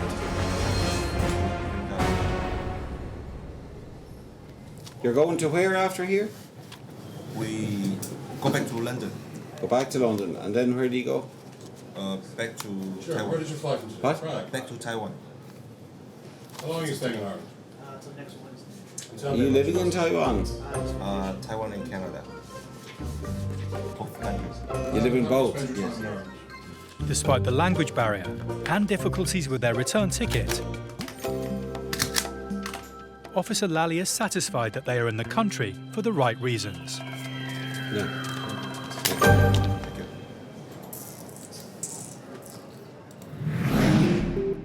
It's back to Officer Danny O'Connell, who is also checking passports at Dublin Airport. Thanks very much. Hello, how are you? A flight has just landed from Vienna, and this passenger has a serious problem. No ID. You're not gonna like this, it's a complicated story. I live here, but Yes. I just lost my passport, my wallet, and everything basically in Austria. Okay. Although he has lost his documents in Europe, it is possible to fly without a passport if it's lost or stolen while abroad. Applying for an emergency travel document will allow a one-trip journey to your final destination. Having got permission to travel to Ireland, Officer O'Connell now needs to prove this passenger's identity before he can be let into the country. This guy knows about Yep. it. Okay. But I have a copy of my GNIB card. Perfect. Thanks a million. And he's got an ace up his sleeve. A photo of his immigration or GNIB card on his phone. A GNIB card is basically the Garda National Immigration Bureau card that is issued to non-Europeans. They might be the partners of Irish or EU citizens entitled to live here. They have to carry the card at all times, not only when travelling in and out of here, but also if they're stopped by a guard on the streets of Ireland. Maybe swipe it. So you rang Kevin earlier? Well, I was, Aer Lingus rang him from Vienna. That's no problem. Allowing Officer O'Connell to cross-reference his immigration details has meant this well-prepared traveller is on his way home. I had got an email just to say that one of my colleagues had been in touch and given him permission to travel. He had a scan of his GNIB card on his phone, so I was able to check him out on our system. This is him here, and he is legal here. He's married to an Irish national. Her details are here, his details are here, his photograph is here. So I was satisfied that his story was true. No harm at all to have your passport on, especially the phones nowadays, the smartphones and that, have your passport on it. If you need a visa, if you're coming in, have a copy of that, your GNIB, it's no harm. In December 2017, the GNIB card was phased out and replaced by the Irish residence permit, which carries exactly the same legal status. Dublin Port is a gateway to the Republic of Ireland. It's a well-trodden route by haulage vehicles and tourists alike. Security measures are in place to keep everyone safe. Morning, on. Just coming in to do our usual. Officers Vinnie Marr and Derek McGawley are searching for prohibited items. Morning. Port security. We just do random searches, but I can see our boarding card on some photo ID, please. Spare containers of fuel, guns and firearms are not allowed on board. The International Maritime Organization have developed a code to help enhance the security of ships and port facilities. We're on a level 1 at the moment, so we just have to do 5% of all vehicles coming through the port. It goes from 5%, 10%, and then it goes up to 100% on level 3. So every port in the country and the land has to comply. It might be a low security risk day, but they're still looking for other objects that could be dangerous if they got into the wrong hands. Thank you very much for your time. All the best, yeah. You wouldn't just have a quick look at this? Not carrying any firearms, any dangerous chemicals, anything at all? Well, no weapons anyway. Well, we've got reenactment weapons, which are all blunt. Reenactments, yeah. Reenactors bring history to life through performances of famous battles. I stopped a guy here in the summertime and he had a samurai sword it was. I said, sorry? A samurai sword? He said, nothing to panic about. It's just a prop. It's this time of the year we get a lot of reenactments. All these people, they have swords, weapons, but they're only, plastic or whatever. These weapons may be fake, but they still have the potential to cause severe damage. So are these items, real? The metal reenactment swords, right. But they're all blunt. Oh, right, yeah. The ones I've ever seen have only been plastic. I've never seen come across these real ones, No. So you have them locked away in the safe anyway? That's it. No, that's fine. You have them locked, yeah, and they're bolted, yeah. That's brilliant. Satisfied that the props are stored securely, they advise the ship's company security officer about their find. Go ahead. Keith, we have a Mercedes van here. He has weapons. Now, they're reenactments. They're in a steel case. It's bolted to the end of the van. If you want to inform the ship in case they want to maybe locate it in a different location on the ship, with the app blunt over. Yeah, thanks for that. I'll inform the ship, all right. We'll contact our CSO and he'll just inform the ship what they're carrying. So we shouldn't really have a problem. But the ship might want the van stored in a separate place. Yeah. Yeah. This time, security have no axe to grind with this Viking, and he lives to fight another day. Most of the time, anything you find in these, people have a reason for having them. It's always something that they're either working with or they're bringing away on the holidays to use, you know. But once it's stored away somewhere safe, there's no problem with it, you know. Skirting around Dublin City, the M50 motorway links the port to the airport. It's busy 24 hours a day, and it's vital that drivers are paying attention to the road. Garda Traffic Corps officers Paddy McElroy and Philip Earl are driving an unmarked car, giving them the upper hand. They spot a driver using his mobile phone behind the wheel and pull him over. The advantage of the unmarked car, obviously for us, is it's a lot easier for us to observe what people are doing and to follow them discreetly. The disadvantage, of course, from the public's point of view is that they don't see the police presence. Even though there could be a large police presence in the area, they don't see it. In the wet conditions, there's no way this driver is getting away with the offence. So this fella's going to get an FCPN, or a fixed charge penalty notice, sent out to his address, which carries a fine of €60 and 3 penalty points. If he doesn't pay the initial fine of 28 days, it goes up to €90 and 2 penalty points. If he doesn't pay that, it goes to summons. And conviction in court, it's 5 penalty points. And it seems to be a day for it. It's not long before they've spotted another driver who can't leave his handset alone. Except this guy drives for a living. That's a taxi professional driver, so there's no excuse for that. First jacket back. Like in this day and age, for a professional driver not to have a hands-free kit just doesn't make any sense. A basic 60 kilometres an hour, you're travelling 1 kilometre every minute. So you can imagine those few seconds of just staring at a phone, how much road you've covered. You will literally see people on the motorways using social media. It's crazy. It's so distracting. Like the driver before him, he's getting a ticket and 3 penalty points, which is really bad news. This taxi driver that's been stopped for this mobile phone issue has stated that he has 9 penalty points already. If he pays this fine, which is 3 penalty points, and accumulated 12 points in a period where he'd be disqualified from driving. It is what it is. That's the system we have, and that's the system we're going to use.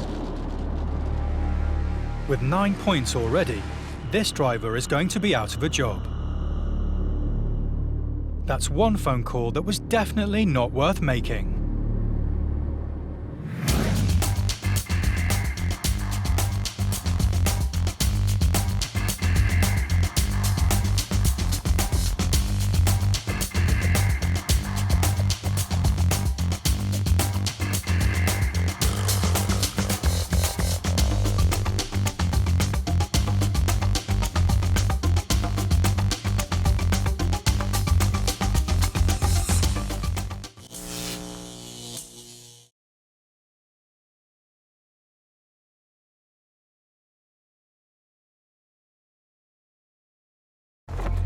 In the world today, protecting a country's borders is vital. It is seen as a gateway to the UK. These are the men and women in uniform responsible for safeguarding Ireland's borders. Stopping. Look at me, behind the yellow line. Searching. Have you been stopped at a checkpoint before? We just listened to me. And seizing. Drugs, arms and illegal goods. If anyone tries to harm me, that dog will tear them to shreds. Saving lives. I'd say about 200 kilometres per hour. And protecting Ireland's inhabitants and millions of visiting tourists. You could have been here 100 times. It doesn't mean that you're guaranteed to get in the 101st time. They police the ports. But you have to make sure that definitely nobody underneath the vehicle. The airports. Why did you tell me you weren't working? and the roads. These are very badly damaged straps. If you can't drive the truck, shouldn't be on the road. These are the border interceptors. Coming up, at Shannon Airport, it looks like no visa, no entry. Will this traveller be sent packing? Just get you to take a seat there. Yeah. He could be from the likes of the Philippines, far-flung corners of the world. A driver refuses to give her true identity. But what has she got to hide? So either you're giving me a false name or... Well, I've no match for that. And Disney arrive in town. And with it comes a security lockdown for Dublin Port. Situated off the Atlantic coastline on the Shannon estuary, Shannon Airport is the gateway to the southwest of Ireland, giving travellers easy access to Limerick, Galway and beyond. It's the third largest of Ireland's airports, with over 1.7 million passengers travelling through it in 2017. Are you golfing? Maybe next time. You take care, sir. The airport's busiest routes are between London, New York and Boston. So you're a fiddle player, sir? No, piper. Oh, you're a piper, yeah? From a security perspective, the airport has a unique and vital relationship with transatlantic flights. We're the first port of call here in Shannon for transatlantic traffic. If they get into difficulty, No, my dear, thank you. they pass that point of no return, where they can't turn back from America and they must keep going to the western seaboard, so we're it. So border control here remains tight. People attempting to enter illegally may find themselves in a very bad position. Shannon doesn't have daily return flights to some of the airports preferred by would-be illegal immigrants, with the result that anyone that might arrive here illegally could be looking at up to a week inside an Limerick prison pending a return flight. Oh, yeah. You're with that gang, yeah? Yeah. It's estimated that there are upwards of 26,000 undocumented workers in Ireland. You're okay, girl, you're okay, there's no panic. Many are foreign nationals illegally working in the country, How you doing? having arrived on tourist or limited work visas and then disappearing. Thank you. A non-EU resident has just flown into Shannon Airport and has arrived at Immigration Officer Niall Camp's desk. This is no simple case of stamping and letting him through, though. He's carrying an unusual amount of paperwork, and of much greater significance, he doesn't have a visa. No visa usually means no entry. I tell you, just get you to take a seat there. Here, I'll call you back in 5 minutes. He's told to take a seat and can only wait to find out if he'll be allowed into the country. Talk to you in 5 minutes. Thank you. That man behind me now, that gentleman behind me, he could be from the likes of the Philippines, far-flung corners of the world. We're not too concerned what country he comes from, as long as he is who he says he is. But there's a small bit of paperwork involved with him, so just put him aside, not to delay the queue too much. There's only 2 minutes. The entire flight is being processed, and the passenger is still waiting. He'll have to stay put until Officer Camp is ready to see him. How you doing? The passenger is called back to the desk. He's got to hope that the paperwork he's carrying will be enough to allow him into Ireland. How long will you be staying for? Welcome back. Thank you. Now, how are you doing? Officer Camp is aware that he has arrived in the country without a visa. And with no visa, there's a very real chance he'll be sending him packing on the next flight home. Have you been here before? Yeah. However, having gone through his paperwork, he's identified as a working international fisherman. And he's carrying a seaman's book. It's a record of his service working at sea and allows him entry into a country without a visa if he's immediately joining a ship's crew. Do you know the name of the ship you're boarding? Valiant. The Arklow Valiant? Yeah. Working on ships all his life. And for him to correctly enter a country with the amount of visas he'd require, it would be an impossibility, or very difficult at least. So what he has is a seaman's book. It's a type of a passport for the high seas. Seaman's book, passport. Thank you very much. Best of luck. With all the paperwork done, he now has 24 hours to join his ship. Garda traffic officers McMahon and Fay are on patrol around Dublin Port, one of the busiest entry points to the Republic of Ireland. Attention. Here's some reason.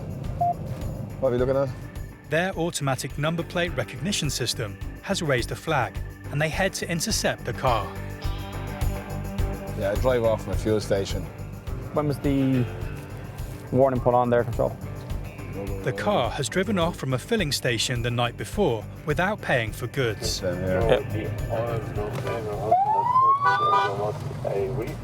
They track it down and pull it over. What do you need to find, driver? Hello. Is this your own car, madam? It is, yeah. What's your name? Nicola Thompson. Yeah. What's your date of birth, Nicola? 28th of 5th, Yeah. 1974. Nicola, can you tell me who was driving the car last night around 9 o'clock? I was. You were. And the car was up in Navan last night at 9 o'clock at a filling station. It left without paying for wine and for oil. You don't know anything about that? Tango Bravo 208. Control, could you oblige with a driver lookup, please? Surname is Thompson, and the date of birth is the 28th of the 5th, 1974. Nicola, I'm not getting any match for any driving licence assigned to a Nicola Thompson, the 28th of the 5th, 1974. So either you're giving me a false name or... Well, I've no match for that. Anyone who has a licence in the country, their details are stored on their computer, and there's no match for Nicola Thompson, the 28th of May, 74. No, it's 28th of May. No, it's the 9th of August, 1988. You said the 28th of May, 74. Sorry. You tell me 88. You're not 1988. So start giving me your correct name, address. I'll arrest you and take you to the Garda station, and we'll verify your details there. So give me, pardon me? Noreen. Noreen. Byrns. What's your date of birth, Noreen? 28th of the 5th? 71. One moment, please. Would you mind trying a different name, please, for the driver lookup? Burns, Byrnes, date of birth the 28th of the 5th, 1971. No, this is supposed to be a Noreen, but no match, no match. Having now been given two false names, will the Garda ever find out who the driver really is? While patrolling the major routes outside Dublin, linking the city with the ports, airport and the rest of Ireland, police pulled over a truck that was driving erratically and exceeding the speed limit. The vehicle was immediately seized and the driver charged with dangerous driving. But suspecting there is more going on with this truck than meets the eye, the police have now called in Senior Transport Officer Seamus Lynch from the Road Safety Authority to investigate. The driver has to comply with certain rules. They're called the driver's hours regulations.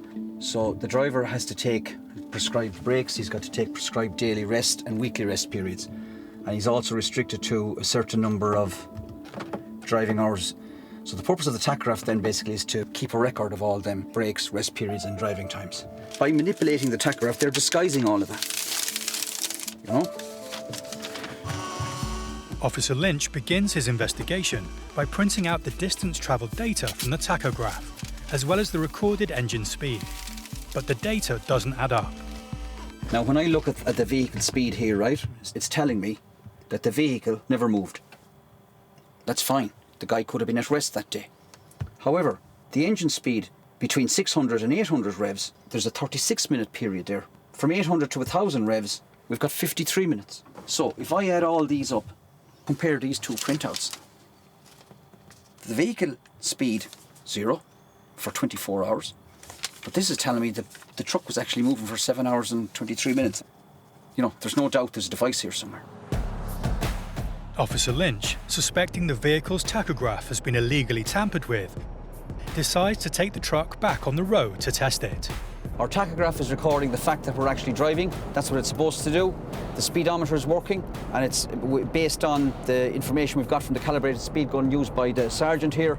It's working correctly. The two speeds are matching, and the odometer is recording the actual distance travelled. So I'm happy that there's no device being used at the moment as we're driving this vehicle. Everything may have worked correctly in the test, but Officer Lynch suspects there is an illegal and highly dangerous device fitted to the vehicle.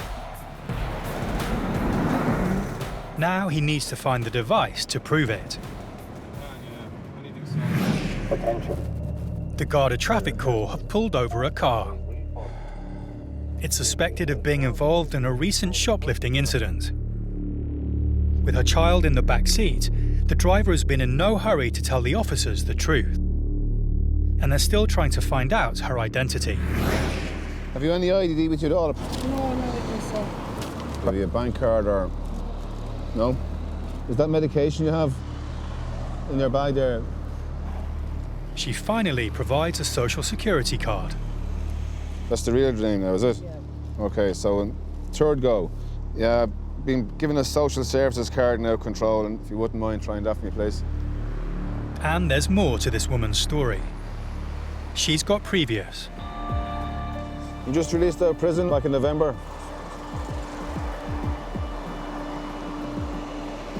What was that for? What was that for? Shoplifting.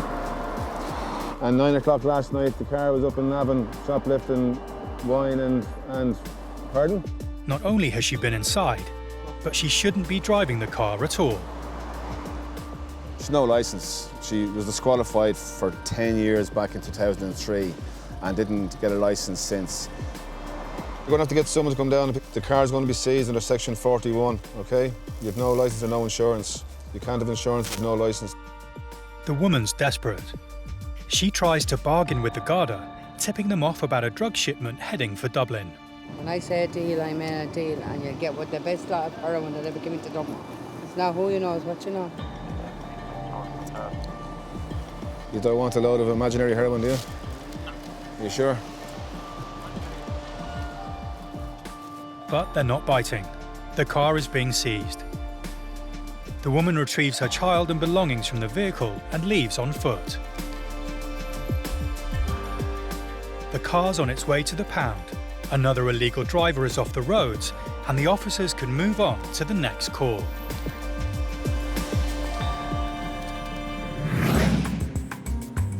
Dublin Port is a key entry point on Ireland's border, handling almost 50% of all trade. But as well as cargo and ferries, it's also popular with cruise liners. A record 151 cruises were confirmed for the 2018 season, bringing just over 270,000 visitors to Dublin and contributing €50 million to the local economy. Today, the port is welcoming the 300-metre-long Disney Magic, with its 2,700 passengers for the first time.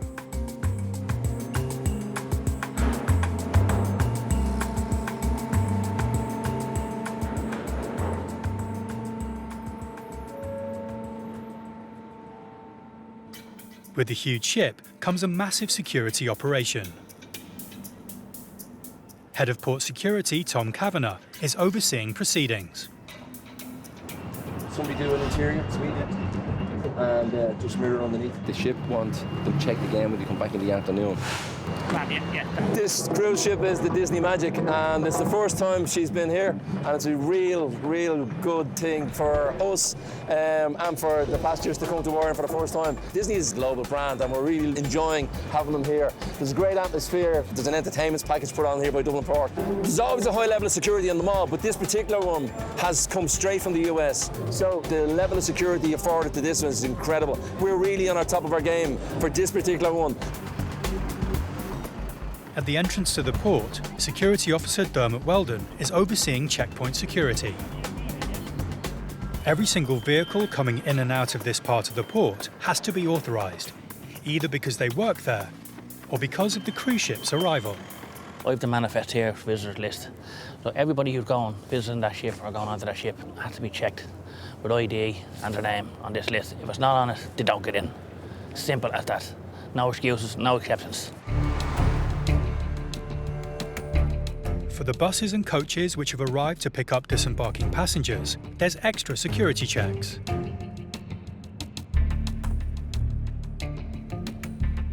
As Dublin Port is a potential high-profile target for a terrorist attack, the security team have to be vigilant, looking out for anything that might raise suspicion. Security, whether you like it or not, is the main aspect in everybody's life. Even if you have an alarm in your house, you have to make sure no one robs your house. It's the same with the crew liner. You have to make sure no one robs the crew liner, no one blows up the crew liner, no one's trying to blow up the crew liner. It's all about security. All the vehicles pass their security checks, and on the dockside, the cruise passengers can board their buses to go on excursions around Dublin. The passengers may have left, but with the cruise ship still in port, security remains at the highest level. Disney could be considered a target for terrorists or subversives. We will not allow anybody cause a problem here in Dublin. That's what they want and that's what they get. So far, everything has gone to plan. But until the ship leaves, the security team must remain on high alert. Once the passengers return from their excursions, the ship sets sail for the next leg of its journey.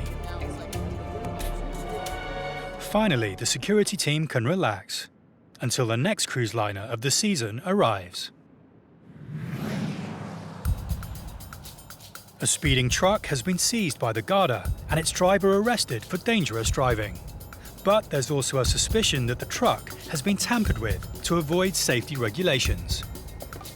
Road Safety Authority officer Seamus Lynch has checked the truck's data and is certain it's fitted with an illegal device that stops the tachograph working correctly.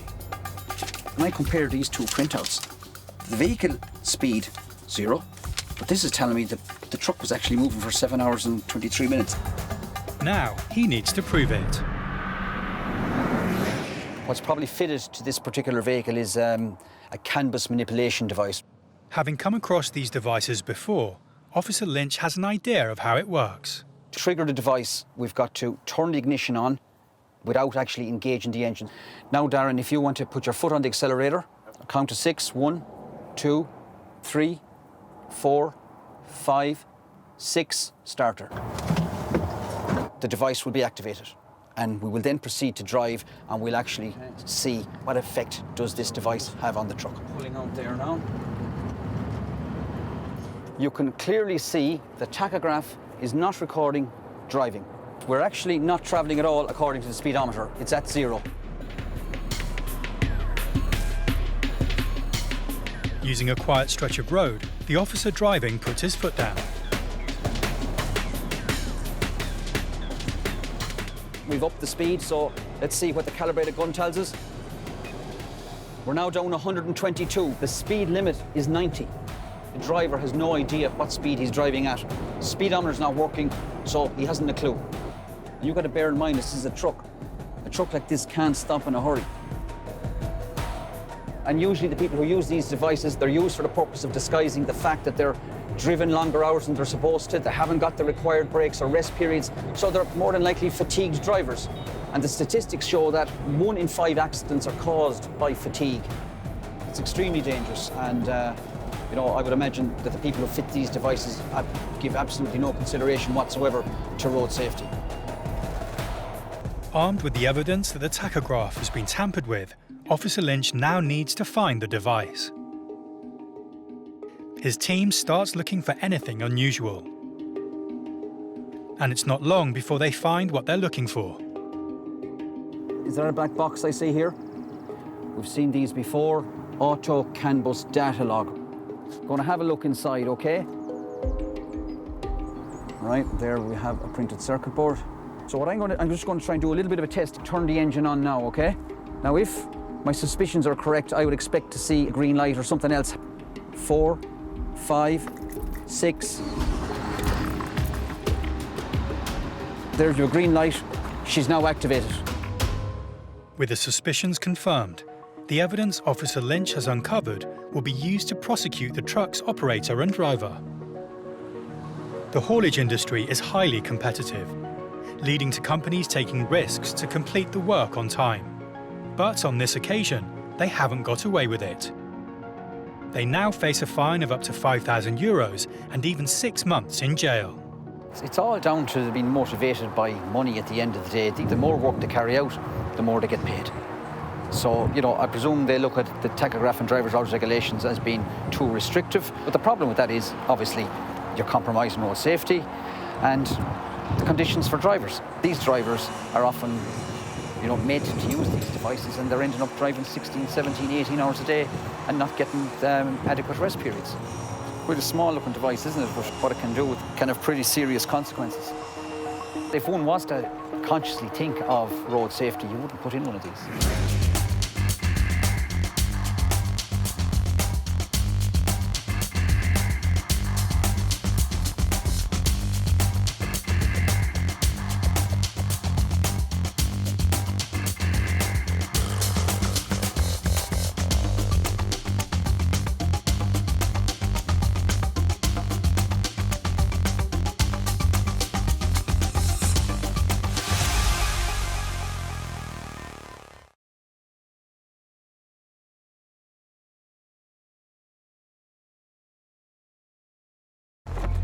In the world today, protecting a country's borders is vital.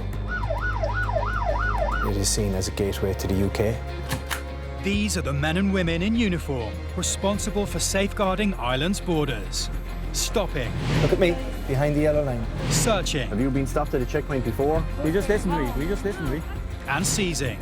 Drugs, arms and illegal goods. If anyone tries to harm me, that dog will tear them to shreds. Saving lives. I'd say about 200 kilometres per hour. And protecting Ireland's inhabitants and millions of visiting tourists. You could have been here 100 times. It doesn't mean that you're guaranteed to get in the 101st time. They police the ports. But you have to make sure there's definitely nobody underneath the vehicle. The airports. Why did you tell me you weren't working? And the roads. These are very badly damaged straps. If you can't drive the truck, shouldn't be on the road. These are the border interceptors.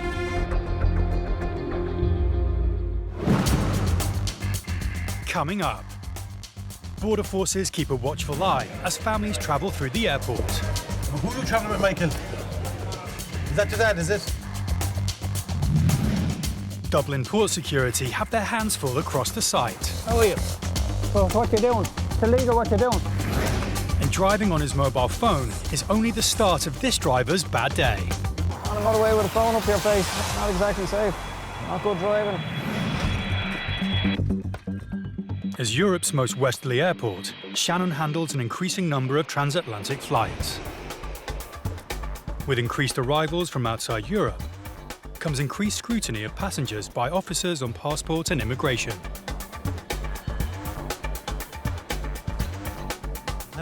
Officer Dara Malloy checks that passports and paperwork are in order before allowing anyone into Ireland. As well as keeping the border secure, Officer Malloy is also tasked with keeping passengers safe. And that particularly includes children. Hello. It's estimated that 1.2 million children around the world are illegally trafficked every year. Trafficking does happen. It happens all over the world for different reasons. But hopefully we're trying to prevent it here. But it does happen. Child trafficking does happen. Immigration staff are constantly on the lookout for unusual activity. Signs of threat, coercion, abduction, or abuse of power to transport people across the borders. We would be able to draw from our experience to make sure the child is happy with the person they're travelling with, whether it be a parent or a guardian. And who are you travelling with today? Mum. Say yes, please. He's your own anyway. All right. Thank you. Thanks ever so much. Bye-bye. Thank you. Bye-bye.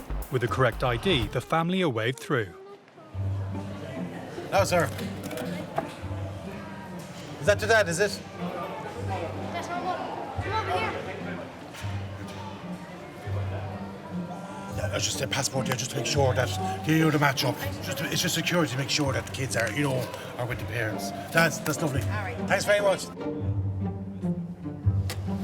Another family arrive at Detective Garda Seamus McMahon's desk. But there's a problem. Is there just 2 passports, sir? It seems the family were led to believe they didn't need passports for the children to travel to Ireland. They do here, Mum. Since they don't, if they're travelling with an adult and they're under 16. Through Irish immigration? Just said flying from Britain to Ireland. It's on the Aer Lingus website. Officer McMahon, happy that the family is all together, allows them through. We don't have a website, ma'am, but I think it's a given that you produce your passport in any country that you go to. It does say that. Thanks very much, thank you. They were accompanied by 2 children. She handed 2 passports in to me, but she never produced passports for the children. She seemed to have an issue with that. You do need to produce your passport. That was the only way I could verify that they were all travelling together and they were actually children of that couple. In his booth, Officer Malloy is confronted by an unaccompanied boy. And who are you travelling with today? Where's your dad? Okay. Come here. Are you sure he's there, is he? Okay, will you take a seat over there for you for 2 seconds until he comes over to you? Is that okay? No, that's lovely. Thank you. While he checks other arrivals, Officer Malloy keeps a close eye on the boy. Can you see him? Until his father finally arrives at the desk. Oh, you're the daddy, yeah? He got ahead of you. I just to make sure he was with an adult, you get me. Mind yourselves, lads. Take care now. Take care. And Officer Malloy can safely let the boy carry on with his journey. Running 24 hours a day, 365 days of the year, activity around the 600-acre site of Dublin Port never stops. It means port security have got their work cut out protecting it, keeping everything moving, people safe, and ensuring this vital border entry point into Ireland is secure. You'd have a lot of traffic in and out, so much happening, it's so busy, there's people everywhere, there's traffic everywhere, there's moving everywhere. It's a big job. Officer Dermot Weldon is on patrol checking for everything, from stowaways to suspect vehicles.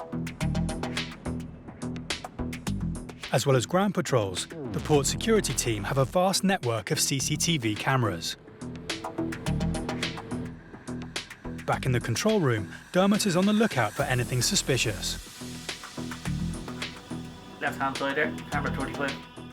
The officers have to be ready to deal with any incident, night or day. A truck parked up overnight in the port has caught fire. Following emergency incident protocols, the team raise the alarm and secure the area. It allows the fire service to quickly get the blaze under control, limiting its spread and potentially saving lives, and avoiding thousands of pounds worth of damage. The size of Dublin Port also makes it a tempting location for criminals intent on illegal activity, with opportunists looking for any advantage. But their appearance on the port's CCTV means they won't be getting away with it. Used in conjunction with the security teams on the ground, the CCTV puts the criminals on the back foot. From illegal immigrants trying to break into the country, tracking stolen or wanted vehicles, or simply in hot pursuit. Hello, Port Operations, how may I help you? Back in the control room, Security Officer Weldon has spotted something suspicious. He's concerned about an illegally parked lorry. On the ground, Security Officer Paddy Rooney is sent to investigate. Control to Alpha 3. I know it's that gay, Paddy, because you rang before. A stationary truck on site could be entirely innocent, but it could also be a sign that something is wrong. I'm just going to wake this fella up, okay? So I'll be down here, put the camera on, okay? This driver is about to get a wake-up call, port security style.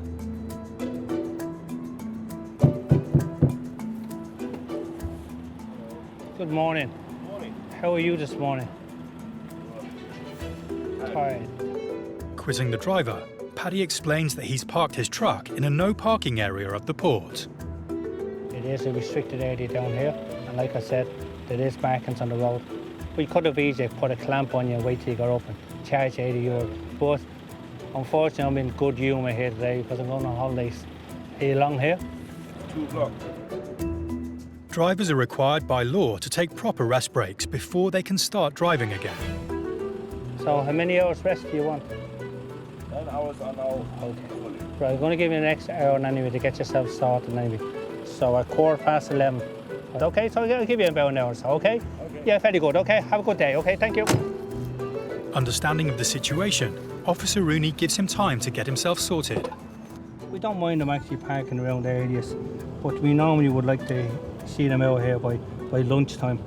So his tachograph is up at another half an hour or whatever. And so I gave him a full hour to get himself dressed. Elsewhere in the port, security have received reports of horses grazing on the side of the road. Okay, we're just finishing D7. While the control room monitors the situation, Security Officer Rooney heads to investigate. Yeah, oh, we have two of them. Good man indeed. Excellent. Oh, how are you? Oh, what you doing? It's illegal what you're doing. The horses pose a security risk to passengers and the many vehicles that use the port daily. And they're trespassing on private property. It's Officer Rooney's job to move the two men and their horses on as quickly as possible. You can start putting the horses back in the box. Is he allowed? Okay, thank you. With the horses sent packing, it's now just a matter of Officer Rooney checking where he makes his next step. It's estimated that 30,000 people cross the border between the Republic of Ireland and Northern Ireland every day. Policing the M1 motorway, one of the busiest routes between the two countries, are Traffic Corps officers Paddy McElroy and Phil Earl. Driving an unmarked car, they're watching for suspicious and illegal activity. Right on the motorway here, we're 120 kilometre zone. He's got the phone up to his face. Flashing their lights and pulling him over. Get the yellow jackets on. Officer McElroy is about to ruin this driver's day. On the motorway with a phone up to your face, not exactly safe. Not good driving. The guy is already looking at an automatic fixed penalty fine. See, driver's licence. Officer McElroy wants to see some ID. The officer's car is also fitted with an ANPR scanner, allowing them to immediately perform background checks on vehicles. No ID on him whatsoever. The ANPR has pinged through a result, and Officer Earl has some further bad news for the driver. Insurance is out, tax is out. With no insurance or tax, the vehicle will now get seized. We requested a tow truck to come to the scene. This vehicle is going to be seized under Section 41 of the Road Traffic Act. The driver, of which he has no documentation with him, it appears that I think he's refusing to give details. Officer McElroy isn't done though with this driver. Suspicious that he won't give them anything other than a name, the officers call it in. Control, can we get a person check when you have a chance? For the moment, this driver is going nowhere. And things could be about to get a lot worse.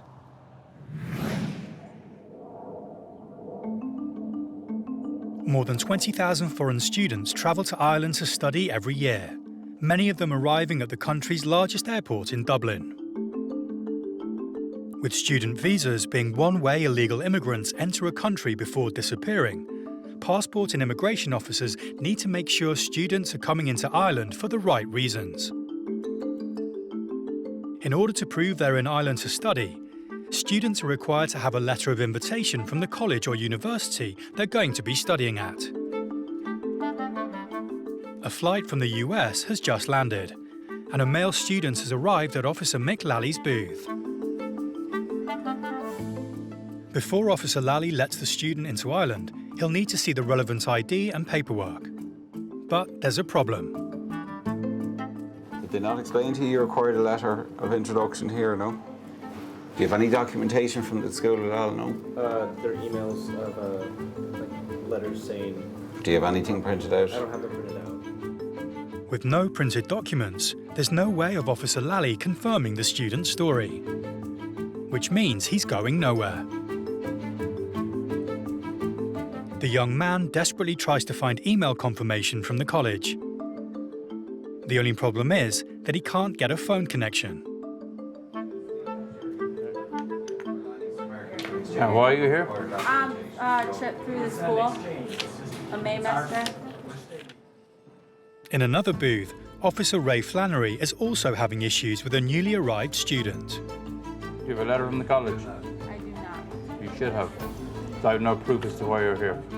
A lack of the correct paperwork means this student is also going nowhere. Should I get a professor? Yeah. She calls over her teacher to see if there's anything they can do. Generally, a student group will have a letter from the college coming to, explaining why they're here, length of time, etc. Of course, they're going to study, and they'll have a list of the students. Do you have any documents from the school that you're coming to study? Student with no documentation. I have no proof. They could be here for any reason. It's organised through Franklin Pierce and UCD. Right. Talk to somebody in UCD. You should have a letter from UCD saying that you're coming here to study for a period of and the amount of students. Back at Officer Lally's booth, and mobile phone connection, or lack of it, is still causing a hold-up. And what course are you doing here? What's that? What will you be studying? I'm studying physics. Can you not use the Wi-Fi, no? It's in 3G, so you're not on the Wi-Fi at all. And you're a physics student. Yeah. Open up which letter I need there. Eventually, the man finds the email and shows it to Officer Lally. And the last sentence is, you are recommended to retain a copy of this letter with you. Excellent. For immigration purposes. Having given the student a mile ticking off and a reminder to next time read the travel details, Officer Lally stamps the student's passport and lets him through. He's a physics student. You don't think he would be up to date with technology, but you could clearly see it on the top of the phone. He hadn't got the Wi-Fi insignia on it. So yeah, we got it sorted in the end anyway, between the two of us. At Officer Flannery's booth, having explained how things are supposed to work, the officer uses his discretion and allows the student to enter Ireland. You part of the study group? And we explain to them procedures going forward, what they need to do, and they will talk to the relative colleges, and hopefully next time that will be sorted. Patrolling the busy M1 motorway that connects Southern Ireland with Northern Ireland, traffic officers Paddy McElroy and Phil Earle have pulled over a driver for being on his mobile phone. Insurance is out, tax is out. And having found out the vehicle isn't taxed or insured, they've seized it. I'll need to see the driver's licence. But unable to verify his identity, the white van man has to wait as the officers call in for a check on him. Control, can we get a person check when you have a chance? Roger that. Just a toured address we have on the system from an alias that he uses. Doesn't seem to be getting convicted much, but seems to be coming to the attention of Garda quite a bit. With the name appearing to be an alias and the man suspected of possible criminal activity, it looks like he's going nowhere. I think I'll bring him back to verify who he is. The simple act of using his mobile phone while driving has just landed this driver in bigger trouble. Being arrested under Section 107 of the Road Traffic Act. What that means is I'm not happy with your identification or where you're living. So we're going to bring you back to a local Garda station and we're going to verify who you are and that there's no outstanding issues or warrants.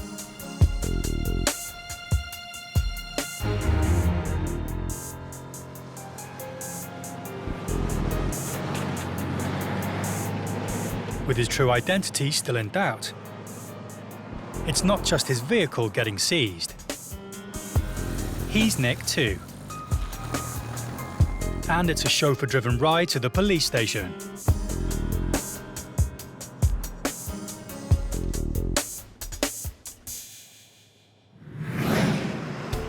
Further north on the M1 motorway, just south of the border with Northern Ireland in County Louth, a checkpoint has been set up for the Road Safety Association. Yeah, well, he'll take one anyway, yeah. So, thanks. With its proximity to a border crossing point that is used by thousands of vehicles every day,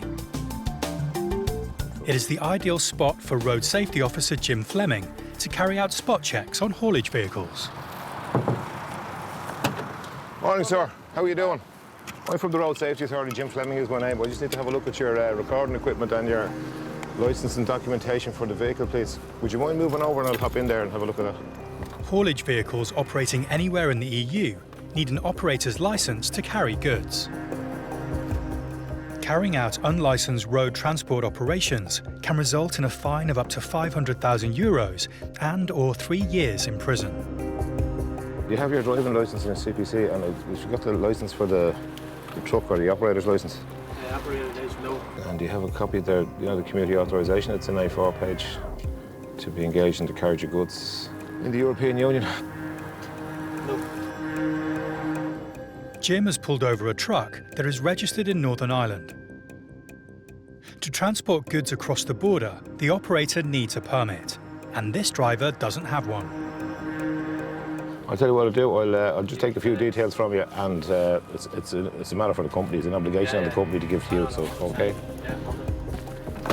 The position with at the moment, as far as I can make out so far, with this driver is that the out-of-state hauliers. So he's a Northern Ireland operator to engage in the carriage of goods within the European Union outside his own jurisdiction. They need to carry what's called a community authorisation. It's essentially a licence for international carriage, and he doesn't have that. And more than likely, the company will be summoned for not having the correct documentation on board. In the meantime, I'll just go and have a quick look at his driver card to make sure that it's okay.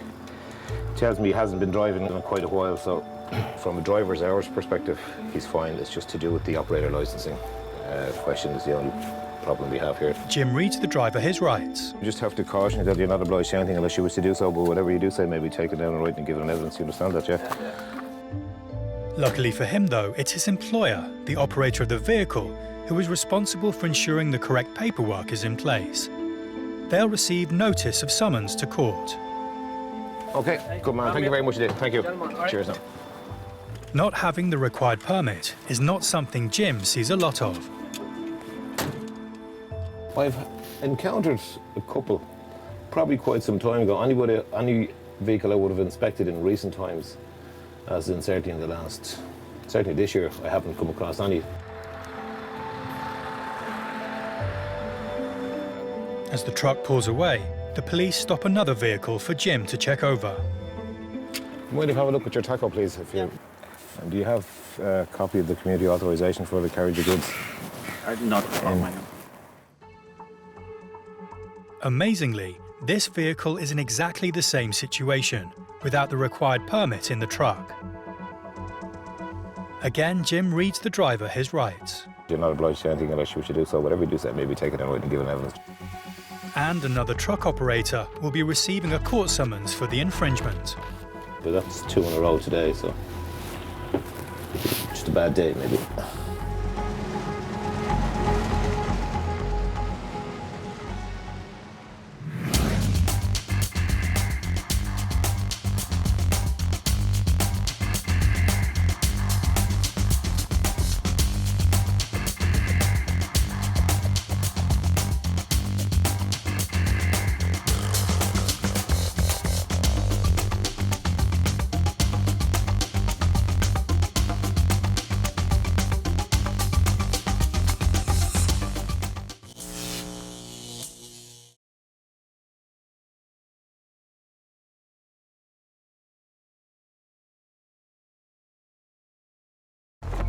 In the world today, protecting a country's borders is vital. It is seen as a gateway to the UK. These are the men and women in uniform responsible for safeguarding Ireland's borders. Stopping. Look at me, behind the yellow line. Searching. Have you been stopped at a checkpoint before? We just listened to me. And seizing. Drugs, arms and illegal goods. If anyone tries to harm me, that dog will tear them to shreds. Saving lives. I'd say about 200 kilometres per hour. And protecting Ireland's inhabitants and millions of visiting tourists. You could have been here 100 times. It doesn't mean that you're guaranteed to get in the 101st time. They police the ports. But you have to make sure that definitely nobody underneath the vehicle. The airports. Why did you tell me you weren't working? And the roads. These are very badly damaged trams. If you can't drive the truck, shouldn't be on the road. These are the border interceptors. Coming up, Dublin Airport's strict immigration rules shock a traveller from down under. How long are you staying? 3 days. Keeping the borders safe it's a race through the streets of Dublin to find a wanted car. And a young passenger flying solo. Is this person collecting you? Gives passport control the runaround.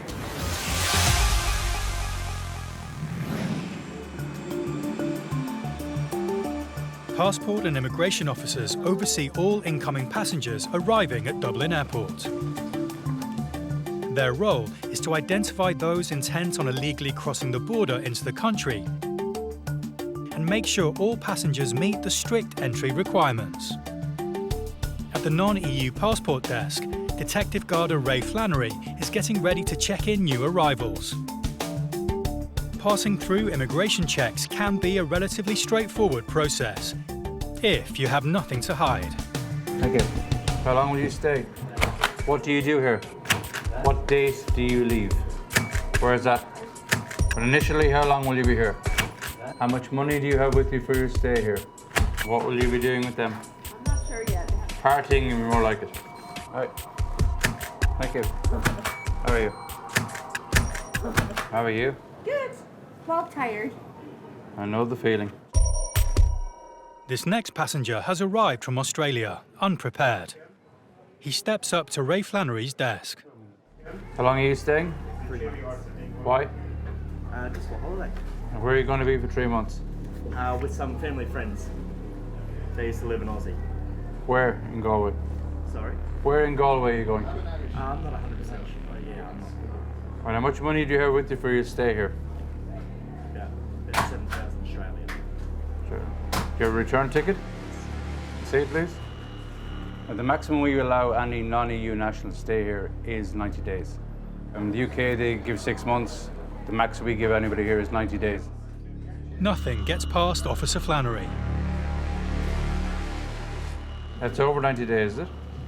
It's over 90 days. I'm not 100.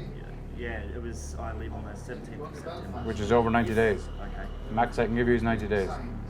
Well, I was planning on if I didn't have enough money, if I run out of money, or You leave early anyway? Yeah, I was Okay. planning on doing that, yeah. And just pay to get my tickets changed. Okay. Yeah, because the max you can get is 90 days. So. Okay, that's no worries. Sorry, I didn't realise. If they have a reason to extend past that, and a valid reason, they would then go to the local immigration officer and look for permission to extend past 90 days. Okay, thank you. It's been a close call, but it's cost him. He'll need to change his return flights and leave earlier than planned. Dublin Port is the perfect entry point for criminals bringing contraband in and out of the country. Patrolling the roads around the port are Garda Traffic Corps officers Paddy McElroy and Phil Earl. Many of the Garda's vehicles are fitted with ANPR, automatic number plate recognition. Using onboard cameras, this system is designed to detect, deter and disrupt criminal activity on the roads. NPR has produced a warning. This vehicle has been suspiciously seen to be dealing drugs it was reported by members of the public. Unaware of whether this vehicle has been stopped by guards recently, but we're just going to check them out and see what the story is. The officers turn the car around and head to intercept. Very quickly, they locate the suspect's car, parked up outside some shops. The officers retreat to a safe distance and play the waiting game. In 2015, over 15,000 drug-related offences were recorded in Ireland. 14% of young adults under 34 admitted to having used cannabis, whilst nearly 5% admitted to MDMA, and 3% to having tried cocaine. The Irish heroin market alone is reported to be worth in the region of €600 million. Oh, he's on the move. The driver's on the move. And the Garda Traffic Corps are in pursuit, waiting for just the right moment to corner him. Just I'm not familiar with these roads in case he does make a break for it.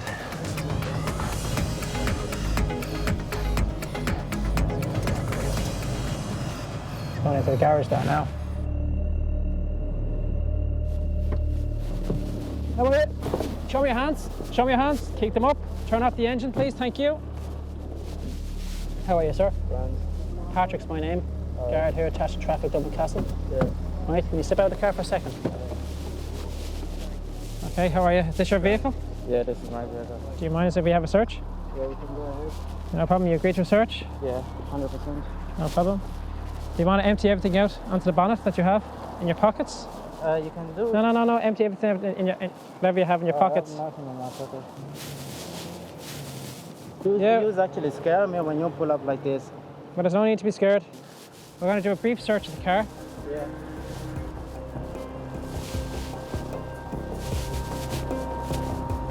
Put your arms out. On this occasion, their meticulous search of the driver and his car turns up nothing. Happy enough? Listen, you're free to go. Thanks for your cooperation. Yeah. Very nice gentleman to deal with. Nothing untoward found in the vehicle, so we let him on his way. The driver is free to go. But with his registration logged in connection with possible criminal activity, it may not be long before he is feeling the long arm of the law again. Also patrolling the streets around Dublin are Garda Traffic Corps officers Mark Fay and Damien McMahon. The Garda Traffic Corps have a fleet of over 2,500 vehicles and use a combination of highly visible cars to act as a deterrent on the roads, and unmarked vehicles for surveillance and covert operations. 03 Delta 78459. The officer's ANPR system has just got a hit on a car with no tax and no national certificate to prove its roadworthiness.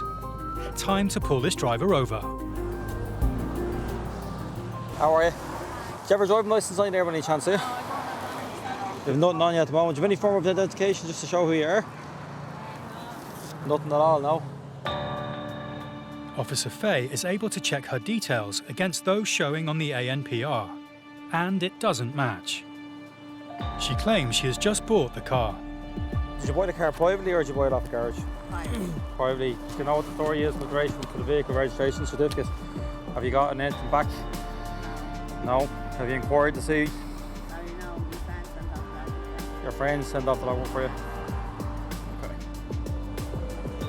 With the facts not adding up, Officer Fay checks the car's insurance disc, and there's a problem there too. Cars in Ireland must by law be insured and display an insurance disc in their windscreen. It's estimated 150,000 road users in Ireland are driving without insurance. Whose insurance is displayed at the front there, Jacqueline? Whose insurance is that in the front then? Who are you insured with? AXA. Would you know your policy number? Or? No. The driver claims that the car's insured, but as the policy is not in her name, Officer Fay needs to make a call to get to the bottom of the situation. How you doing, AXA? This is Garda Mark Fay here from Traffic Dublin Castle. I'm just wondering, can I do a Garda check, please? The lady says that she's covered with AXA. I just want to see whether or not you have any indication there for us. Policy cancelled due to non-payment. Non-payment. All right. All right, Jacqueline, a bit of bad news for you. The policy was cancelled as of the 26th of April. You have no insurance. She's not been paying for her policy and her insurance has been cancelled. At this moment in time, you have no insurance. As it stands at the moment, I can't let you drive on, you know what I mean? With no insurance, the Garda have to keep her off the road and so seize her car. I'm not victimising you. I'm not. Well, I actually have no discretion when it comes to insurance. No, the situation is I'm detaining the vehicle under the provisions of Section 41 of the Road Traffic Act of 1961 as amended. All right, Jacqueline? We just listen to me. I just want to give you a form as well. I'm being victimised. I want to give you a form then, Jacqueline, explains how to get the vehicle back. But there's nothing she can do. Her car isn't going anywhere soon. When it does move, it'll be on the back of a trailer heading for the city Take your pound. private keys, and I'm just going to get you a form to explain how to get the vehicle back. Protecting the borders from those intent on breaking the law isn't the Garda's only role. They also need to make sure all 30 million passengers that pass through Dublin Airport each year can do so safely. At the non-EU passenger desk, Officer Frank Flynn is checking passports. Hello, how are you? Passport? A young girl arrives on the next flight from Paris. As she's clearly on the wrong lane, he's alerted to the fact that she's travelling alone. Have you got a boarding card? She came to the non-European line, but that was a mistake on her part. Maybe she didn't know. She probably didn't realise. Just followed the crowd. You've got to learn English? Industry experts believe more and more children are flying solo, with numbers now into the hundreds of thousands each year and still climbing. And where are you going to learn English? This also puts a strain on ground teams too, with greater responsibility for the safety of the youngsters travelling through the airport. Is this person collecting you? With a girl appearing to be under 16 and in need of help, Frank needs to make sure she's in safe hands when she leaves the airport. Hello? This is immigration in Dublin Airport. It's a nice location. Are you in the airport? Who are you expecting? He speaks to her language school contact, who gives him some alarming news. Not with you, no? I rang the person and he said she wasn't on his list of person. Thank you. No, I'll have to ring you out. Concerned for the girl's safety and with a duty of care, Frank leaves his booth. He needs to find the school contact that he was speaking to. Hello, Noel? Are you in Terminal 2? Sometimes people come here unaccompanied. If something happens, then we have a duty of care, you know? That's why I have to check the person out. Hiya, Noel. Hello there. How are you? I just saw your name and your phone number on it here. No problem, yep. And you often come But the contact appears to be just as confused with the situation. She's not on my list. She's not on your list. I'm going to check. I think she's... If it can't be sorted, there's a very real chance that she may be flying home. Now, moi je suis de l'agence de new change, d'accord? Is there any name of the family there? I just get her now, the family now. Okay. He's going to find her now. I'm sitting waiting on her over there. No, okay, I am right, indeed. okay. With the host family found, Frank checks their credentials. Lovely. That's great. I will indeed. Thanks very much. Right. It's been a worrying start to this youngster's holiday, but thanks to Frank's tenacity, all has been resolved. Met the lady and everything was okay. So it's fairly prevalent in the summer holidays, people coming to learn English here. Juveniles, unaccompanied as well, you know, so we have a duty of care, so we have to make sure that they don't get lost. Outside Dublin, this car's number plate was flagged as a vehicle of interest. Cancelled due to non-payment. Non-payment, all right. The policy was cancelled as of the 26th of April. At this moment in time, you have no insurance. I'm not victimising you. The owner eventually admitted to driving without insurance, and her car was seized. Back with officers Fay and McMahon, the woman with no insurance has had enough. Am I expecting her home? I've no post at me. Nothing. She's heading home on foot. She's going walking on the motorway, so... They need to stop her before she puts herself in front of fast-moving traffic. Have a chat with her there. See if you can see some bit of sense. Jacqueline, you can't go walking on a motorway. You can't walk on a motorway. Is there anybody you can contact? No. Anybody at all? No. You can't, Jacqueline, you can't actually walk down on the... Jacqueline, you can't walk down onto the Navan Road. Jacqueline, I have to stop you.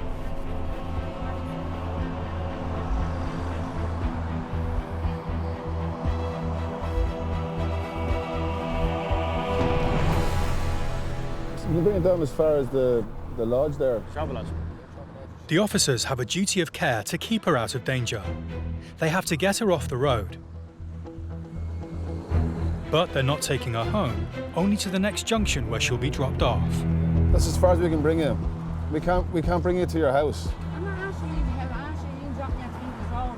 The River Road, I only know how to But we're not a taxi service either, Jacqueline. I know, but you should be care. Yeah, why was it taken off you? Just getting you off the motorway, Jacqueline, that's all we're doing. still a long walk. But look, Just please, look at- please, I beg you. There's please. no begging. Roundabout, right? No. Please, I beg you, please. That's it. We're Oh, here. Please, I can't walk. I'm just terrified walking down here. Fingers. Look it. We're here. This is as far as we're going, down Jacqueline. there.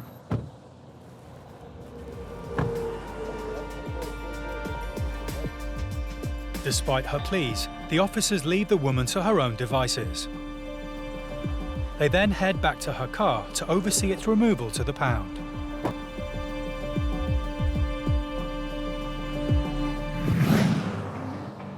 In 2017, nearly half of Ireland's fatal road traffic accidents involved heavy goods vehicles.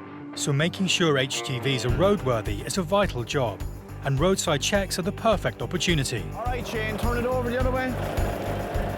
It's the job of the Road Safety Authority working with the police to enforce the rules that keep vehicles safe on Irish roads. Don't have the actual category licence to pull a trailer at all, according to this. Today's joint operation between the RSA and the Garda is situated near Carlow, on the busy road leading from Waterford Port. Together they have the authority to pull trucks off the road if they're deemed unsafe. If anything were to happen, it wouldn't be good for anybody. Officer Liam Lawler has pulled over a vehicle he wants to inspect further. Do you see the way it's tied on? Yeah, I do, yeah. That particular strap is very, very weak. It has been cut into the centre loose as well. You shouldn't be able to move a strap like that. There's no protection on the edge. There's no protection as it goes around a bolt here. And it continues where it shouldn't. These are very badly damaged straps. As it travels to a point down here where it's secured onto the corner of a twist lock handle. And if you look at it here, I can actually move it off. It's that loose. And that's what's holding on that load. A strap that's as loose that you can, it's literally going to fall off down onto the roadway, and God knows what happens then. That's as bad as you get. It is definitely as bad as you get. With the terrible state of the straps, the truck is a ticking time bomb.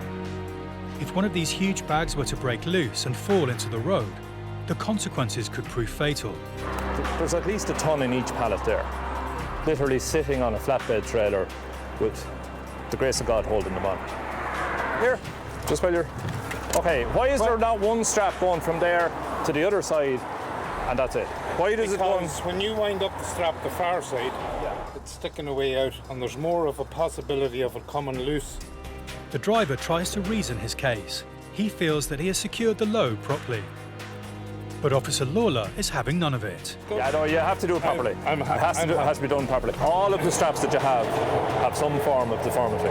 What weight is in each of those? A 2-ton pallet.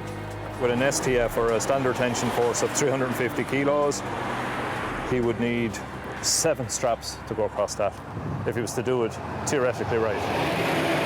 He has one poor strap across the same amount. Like, he can't leave here until that's properly done. That's an accident waiting to happen. Unless the driver can locate more straps and replace the faulty ones, his truck is going nowhere. There must be 2 straps at least across each of those to fill your obligations. Right. All right? So 2, no, not those straps, 2 proper ones. I'm in trouble because the straps that I had are now gone. Okay, and if anybody that can come with straps... So I don't know if he's on the way back or up the road or what, I don't know. Give him a ring. He has to get twice the number of straps that he had already. He has made a number of phone calls. Even though he's not from the area, he's not allowed to continue until the straps have been properly put on.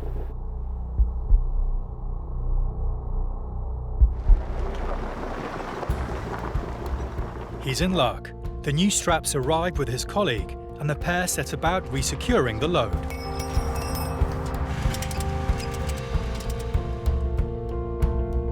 And Officer Lawler is much happier with the new straps.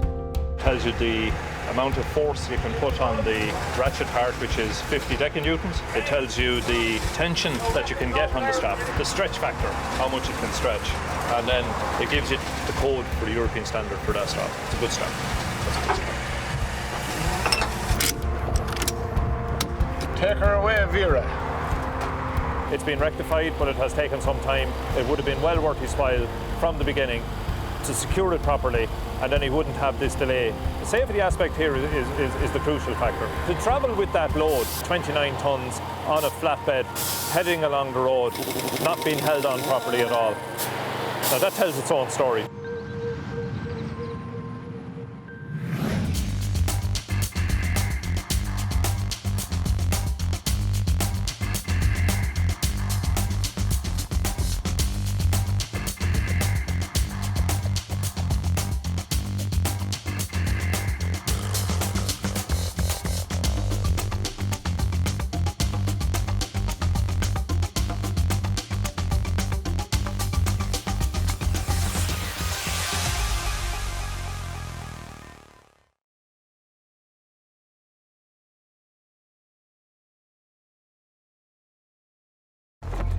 In the world today, protecting a country's borders is vital.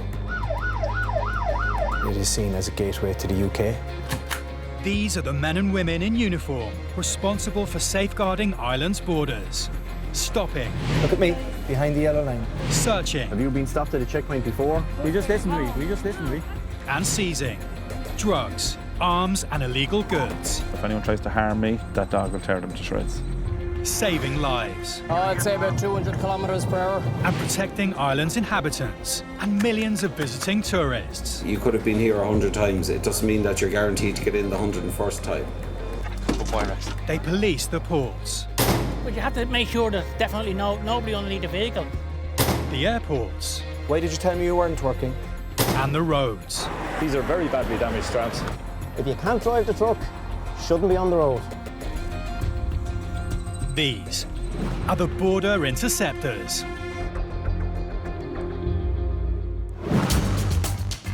Coming up, a failed former asylum seeker returns to Ireland. But will immigration officers let her in this time? When were you here? 2003. A checkpoint outside Dublin has the traffic cops seizing illegal vehicles off the road. There's just too many things wrong with it. And problems with a passport risk a passenger's entry to Ireland. I can't find anywhere to land a stamp. I think it's stamp.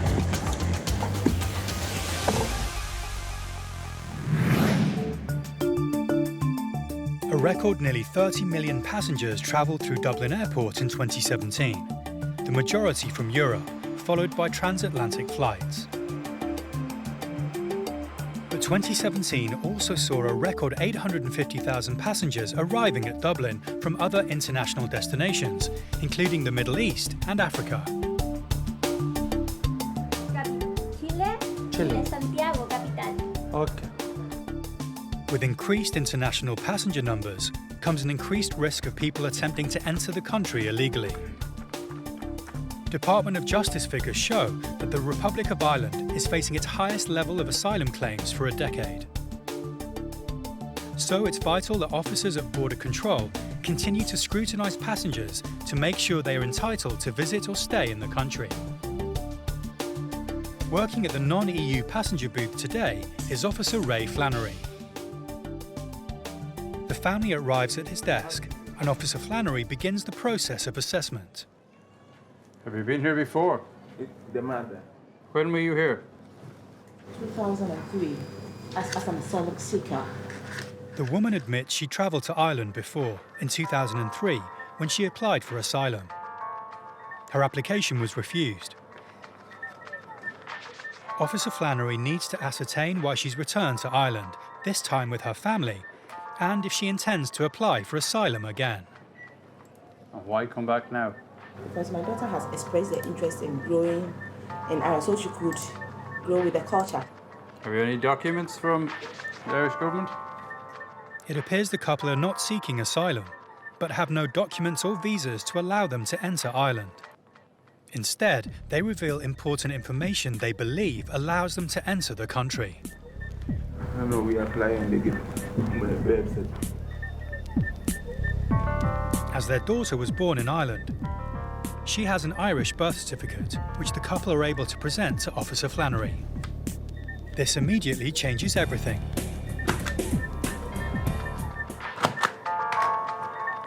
Born before the 1st of January 2005, their child is an Irish citizen and entitled to be in the country. Yeah, stand right back to the wall. And as her legal guardians, her parents are also allowed to enter the country. Officer Flannery processes them. Taking their photo for the immigration database, he grants the family an initial 90-day stay in the country. Now you must go to local police in Ennis within 3 months and they will register you there and extend your time. They have the child's birth cert and Irish passport, so they have proof that the child is Irish and is entitled to be here. Just push. Despite previously being denied asylum, the family are allowed into the country and are making plans. At least my daughter will have the chance of, mixing with, the Irish people, so that when she grows up, she's not left out. Otherwise, if you're an Irish and then you come here and you're a stranger and in your own country, so I'm happy that my visa application went through and I'm finally here in Ireland. I'm really happy. Patrolling the roads outside of Dublin Airport are traffic officers Paddy McElroy and Philip Earl. Stationed on a major route linking Dublin and the rest of the country, the officers have set up a roadside checkpoint to spot check vehicles and to get those breaking the law off the road. Officer McElroy pulls over his first vehicle. How are you, sir? You know your tax is out of date here? Oh, you have your mobile phone in your possession as well? So that's two different offences you committed in the space of 2 seconds. All right?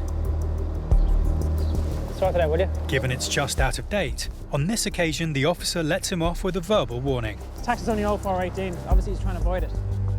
So you can see the first car we stopped. The officers pull over any vehicle that looks suspicious or has been flagged for out-of-date tax. How are you, sir? A few issues there. Did you? Well, pull in there for a second, will you? Just want to have a chat with you. Can you tell me what's the story of the tax? And it's not long before another car is stopped. Right, do you have any proof that you just bought on the 19th of June? Control, I'm just looking for a reg check in Balbriggan if I could, please. While waiting for the registration details to come through, the driver reveals something else about the car that doesn't help his cause. A failed National Car Test certificate. So failed on the front suspension, anti-roll bars, seats, child seat in the back insecure, side lamps, and intensity of that wasn't the correct. I think I had those checked.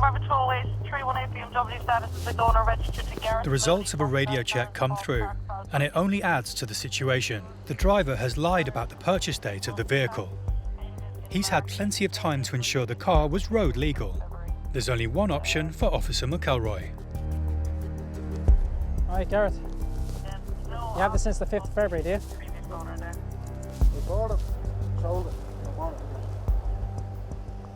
bought it and sold it and bought it again. You know this vehicle's going to be seized on you now, you don't understand that? Yeah? The vehicle's not NCT'd. There's just too many things wrong with it.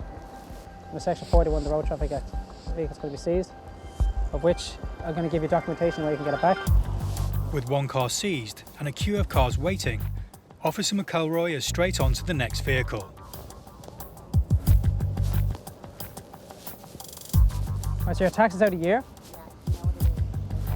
It's not taxed in the next month. I'm going to be ringing and we're checking. I want you to produce the document and say that you've changed it back into your own name. Yeah, no, that's perfect. Yeah. As her tax is only just expired, the driver has a month to provide evidence she has re-taxed her car. But it's not looking so good for the next driver. What's the story? You've no insurance? You've no insurance? No, I have insurance, so... With a number of Shannon's flights arriving from non-EU destinations, border control is tight, and all procedures are followed to the letter. A flight has just arrived from Boston, and the immigration officers are performing the checks at passport control. Sometimes, remembering your passport isn't enough. How long will you be here? Entry-only stamps are issued in the Republic of Ireland. They're granted by immigration officers, giving you official permission to enter the country. You're running out of room, ma'am. And having room for a stamp is a requirement. Your passport is full. I can't find anywhere to land a stamp. You can be turned back for that, you know that. It is actually a reason for refusal. I don't know if many people know that or not, but they can be sent back. It's a worrying situation for the passenger. It is actually up to the person who owns the passport to make sure that there's enough room to land a stamp. You might find somewhere where I'd be able to stamp your passport. The husband takes a look. If they can't find room for a stamp, she can't be officially granted permission to land. She faces the very real possibility of being separated from her family and forced to fly home to Boston alone. How big is your stamp?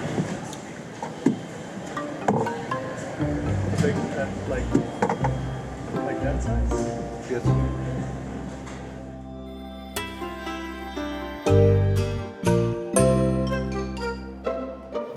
I'm going to try and find some corner of your passport to do that. The officer makes his decision. But there are other jurisdictions that wouldn't accept this, you know. Thanks very much. You're going to run into trouble eventually, you know. If a stamp can't be landed by an immigration officer, not just in this jurisdiction, but probably pretty much in every other jurisdiction, they can be sent back. She's free to enter the country on this occasion, but she might not be so lucky next time. Last time they told me to get more pages, but I didn't do it.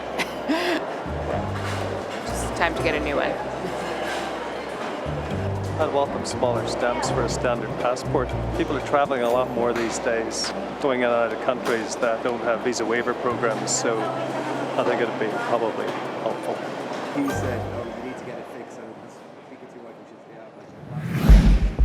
she's Operating a roadside checkpoint on the outskirts of Dublin, officers McElroy and Earl are stopping and seizing vehicles that shouldn't be on the road.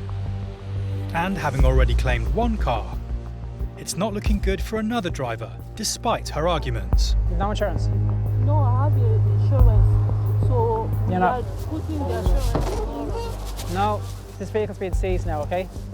You're not driving this car further than here. It's very stressful for me. Yeah, well, if I let you drive 2 minutes down the road and you're involved in the crash, you have no insurance. What's that make me look like? No, because I'm only going to park. I know you're only going. You could only be driving into that driveway and still be taking it. You've told me. The problem, if it's live there, we need to pay the money. That's the problem. But you have told me you've no insurance. That's a big offence. Because if you don't want me to lie to you, have the insurance, you can't see it. No. So the vehicle is being seized. No, I know it's seized. So can I get your name? Yes, of course. I will write my name on this. And you want to make your way down to the motorway and get the taxi home. To get their cars back, the drivers need to produce valid tax and insurance documents.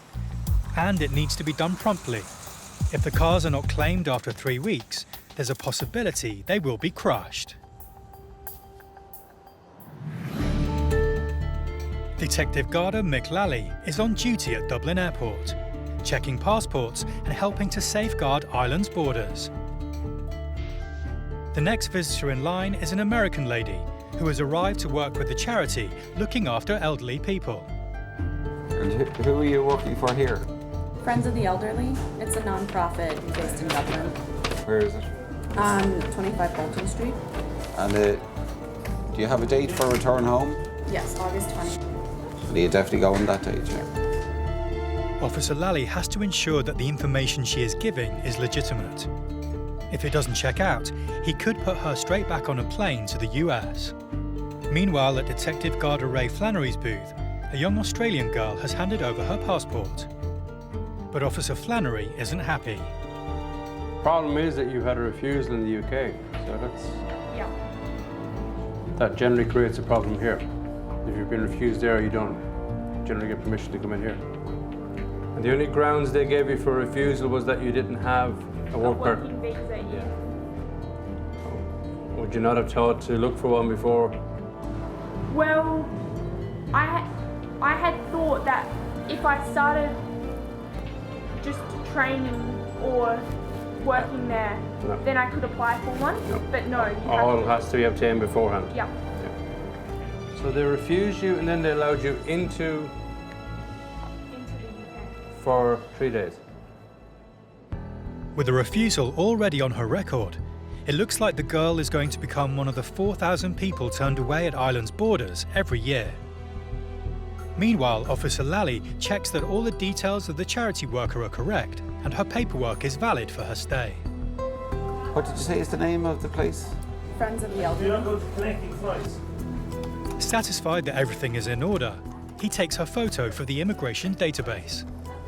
Now, will you just stand there to get your photograph, please? He explains that he's given her the maximum length of stay that he's allowed to. If she wants to stay longer, she'll have to apply for an extension at the immigration office in Dublin.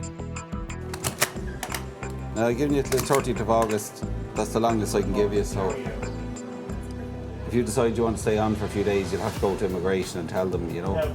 Officer Lally returns her documents and allows her to be on her way. Yeah. Okay. Back at Officer Flannery's booth, though, the young Australian isn't having as much luck. So how many days do you intend coming here for? In total? 2 weeks. 2 weeks. How much money do you have with you for your stay? I have 900 euros. Unprepared and travelling without the correct work permit, he needs to assess whether he thinks she is a risk to island security. Where are you going to stay here? In Westmeath, Southern Ireland. Westmeath. Okay. Okay, so you're going to stay with him for 2 weeks? Yes. And then? Fly to either Dubai, direct from here, or just use that route if Emirates won't let me change. Fly from here to Düsseldorf, then just use that. Okay. Right, I'll allow you 2 weeks. Okay. Happy she is telling the truth and has enough funds to support her proposed stay in Ireland, he grants her access for 2 weeks. After that, she will have to leave Ireland and apply for the correct work permits to return. Hopefully the visa will only take up to 3 months maximum. They have already notified us, and then I'll return to the UK to work. At Dublin Port, preparations are being made for the arrival of a massive international cargo ship, the San Fernando Rey. And that includes making sure security is tight. A record 36.4 million tonnes of cargo passed through the port in 2017, including half of Ireland's oil and 80% of its freight. So keeping on top of safety and security is a vitally important job. The San Fernando Rey needs careful attention. At 137 metres long and weighing over 12,000 tonnes, it can only be docked at certain times of the day when the water depth in the port is deep enough.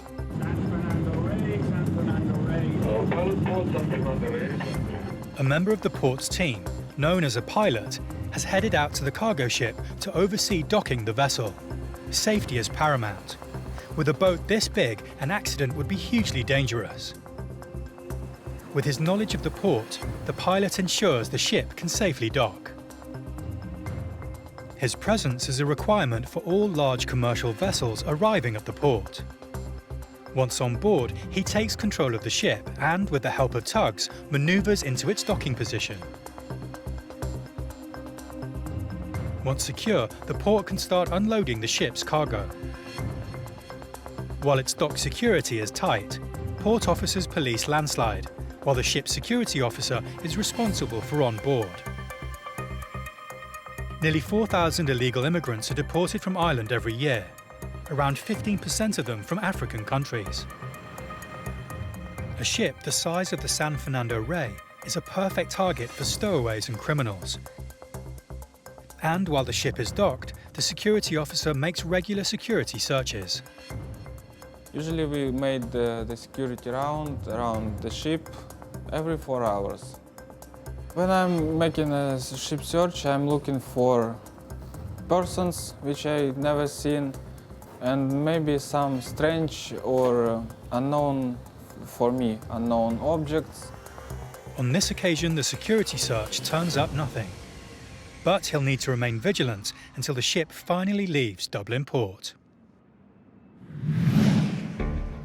Roadside checks have become a vital tool in the Road Safety Authority's battle against unroadworthy vehicles. Right, thank you. Bye-bye. Officer Liam Lawler is manning a roadside checkpoint. This trailer is going to need further investigation. You have no number plate, no brake lights, and no right indicator. Yeah, but when I go, it was working, you know what I mean? Are you Polish? Oh, yeah, Slovak. Slovak.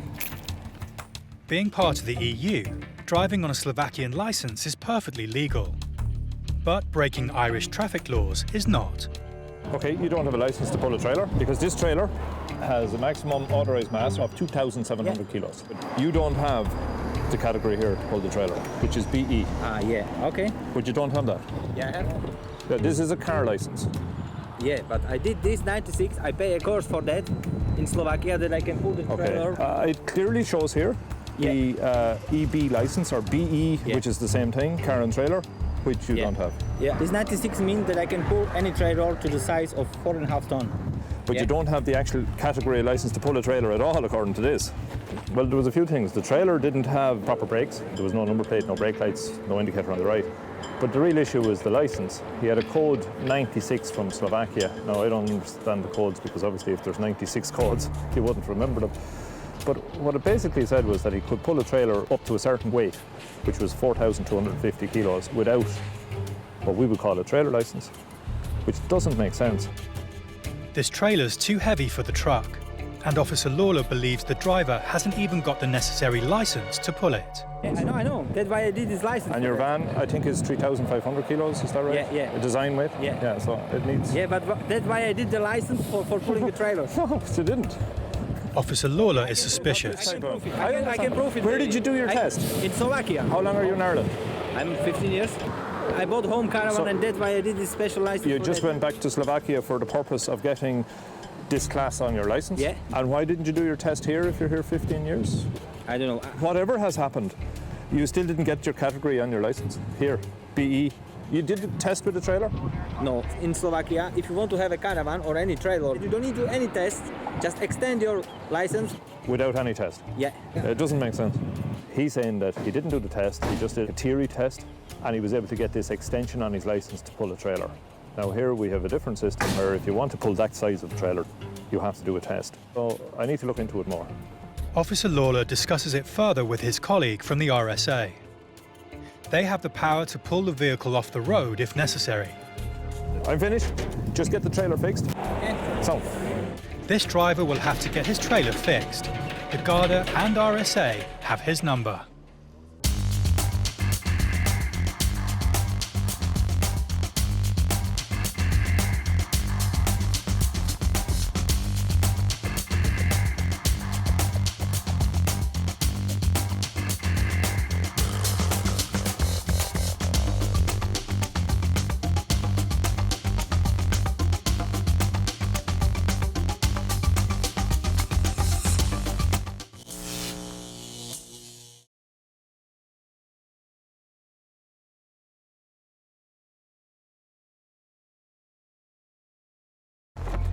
In the world today, protecting a country's borders is vital. It is seen as a gateway to the UK. These are the men and women in uniform responsible for safeguarding Ireland's borders. Stopping. Look at me, behind the yellow line. Searching. Have you been stopped at a checkpoint before? We just listened to me. And seizing. Drugs, arms and illegal goods. If anyone tries to harm me, that dog will tear them to shreds. Saving lives. I'd say about 200 kilometers per hour. And protecting Ireland's inhabitants and millions of visiting tourists. You could have been here 100 times. It doesn't mean that you're guaranteed to get in the 101st time. They police the ports. But you have to make sure there's definitely nobody underneath the vehicle. The airports. Why did you tell me you weren't working? And the roads. These are very badly damaged straps. If you can't drive the truck, shouldn't be on the road. These are the border interceptors.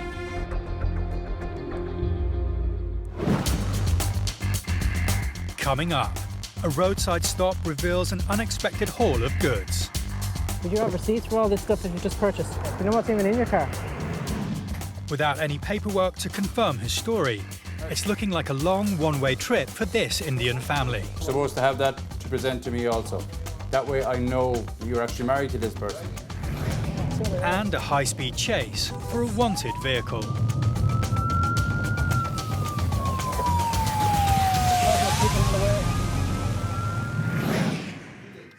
At Dublin Airport, Immigration Officer Ray Flannery is on the non-EU desk.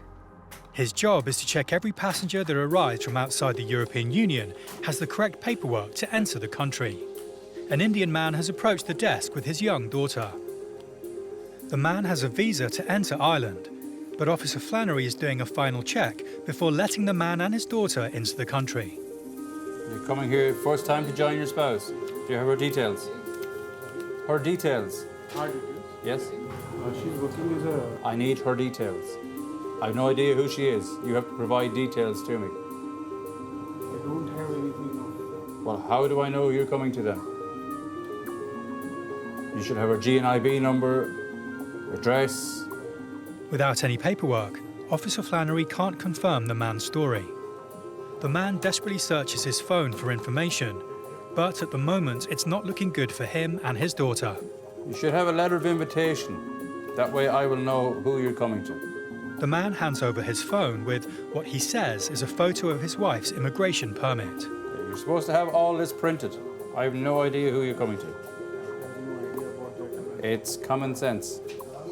But his lack of any physical paperwork is a problem. Like do you have a marriage cert? A marriage cert? Where? Marriage certificate I have in my... You're supposed to have that to present to me also. That way I know you're actually married to this person. I was not aware of definitely I would have carried all the documents inside my ID. I have all the documents in my marriage certificate, birth certificate. You should have them with me, because if I refuse you permission to come in, they're no good to you. You need to have all that now. It's not looking good for the man.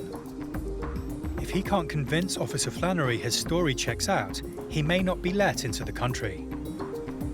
Like that photograph could be of anybody. I have no proof. What's her name? My name is Prince Ali. No, what's her name? Simple Elizabeth Jones. Any idea where she lives, her address? She lives in Roadside. Right. Where is she working? She's working for Mountain Residential. Officer Flannery continues to quiz him. Is that her? Yes.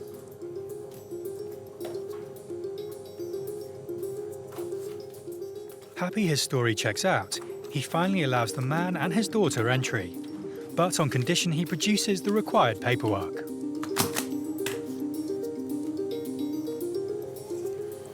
Well, you must go to the local police in Mooncoin or Kilkenny, wherever your wife registered.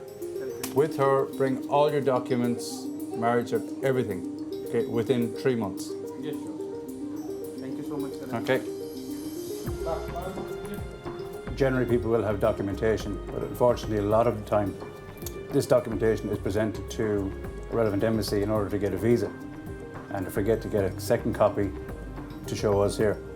They presume once they have the visa, then everything's okay, they can just come in. But we will do a double check just to make sure they are who they say they are and coming to join who they say they're coming to join. Today, patrolling the roads around Dublin, including major access routes to the airport and the port, are Garda traffic officers Paddy McElroy and Mark Fay.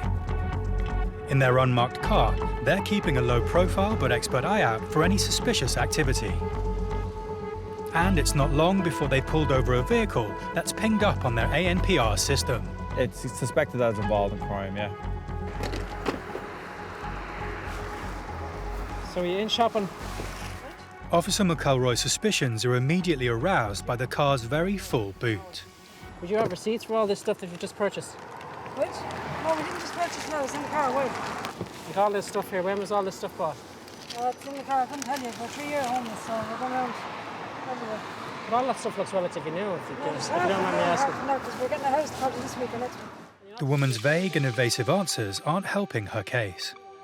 Basically, at this moment of time, the woman can't account for some of the stuff that she has in the boot in terms of providing documentary evidence of purchase. If it's the case whereby the items are stolen, she could be prosecuted for theft if found to be that, or if it's the case whereby she is handling stolen property as equally as, if not more, of an offence. Over €500 million worth of stock is stolen every year from retailers in Ireland, some of it immediately heading out of the country. Where are those clothes from? Gun stores. Gun stores. Right, I'm just going to take that bag out for a second, okay? I want to have a look at that for a second. You said your mother purchased this book. It turns out officers Fay and McElroy have every reason to suspect this woman. She's already known to the Garda as actively being involved with stolen goods, and the contents of her boot look highly suspicious. When did you buy that? He bought that. Come on, Kathleen. You'd You know. didn't hold it and you put it in your car if you like so. I don't want to put it in my car. If you purchase this, I don't want to take it. Why would I want to take it if you purchased it?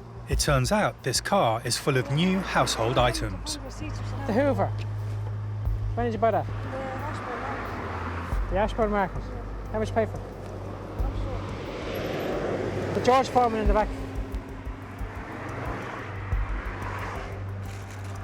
You're not backing up these purchases with receipts to say you own it. There's all new stuff in it. What's in behind this seat? What's in underneath there? Do you know what's even in your car? You've got loads of new items in your car. You've no bags in them, you've no receipts in them. You can't tell me exactly where you bought them. Unhappy with the woman's inability to provide proof of purchase, Officer McElroy finally decides he has no other course of action. Tell you what I'm going to do. I'm going to take the Hoover, the George Foreman, the drone. I'm going to leave all the smaller bits.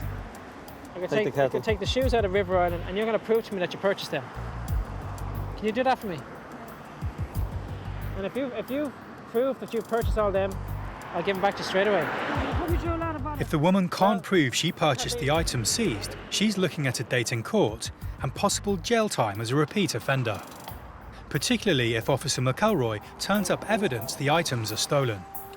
All right? For now, the woman is allowed on her way, but with a significantly lighter car. There's all barcodes on them, there's all tags on them. So we'll approach the relevant stores and ask them, see can they give us any information and shed any light on this investigation.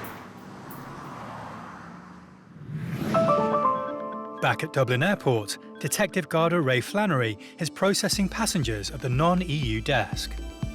How are you? Thank you. Thank you.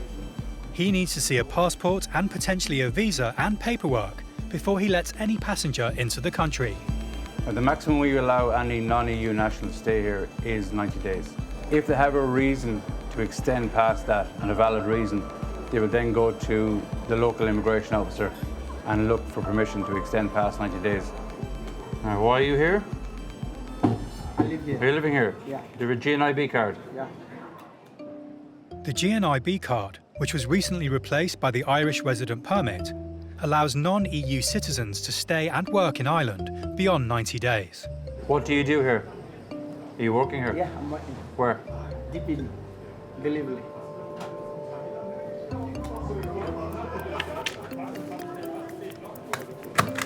Lovely. Thank you. The next passenger at Officer Flannery's booth is also looking to stay in Ireland beyond 90 days. Now, how long will you stay here? That's 3 years. 3 years now. You're living here?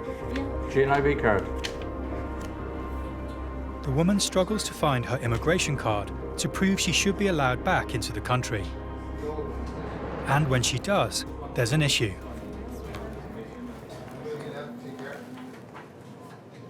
It's expired. Yeah, it was expired when I was still there.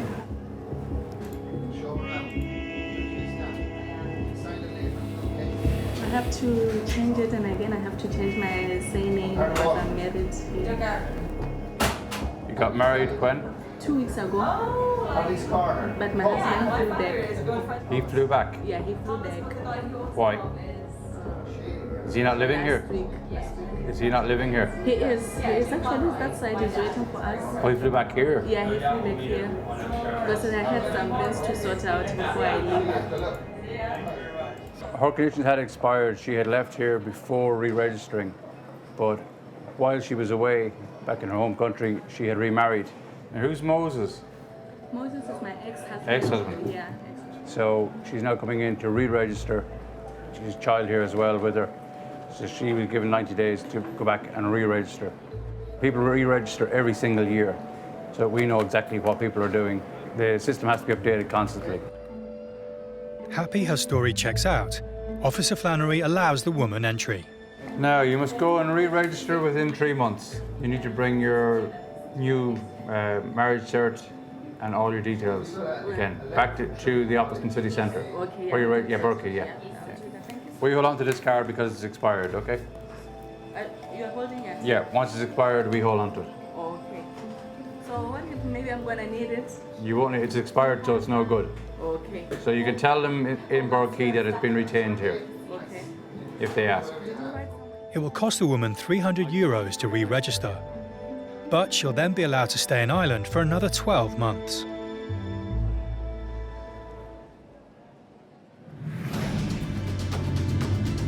Back on patrol around Dublin Airport with officers McElroy and Fay.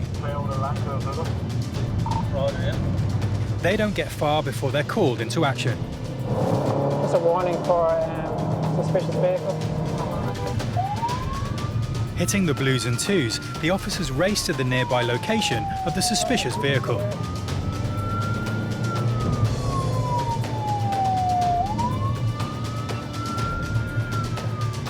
It's not long before they spot the car and pull it over.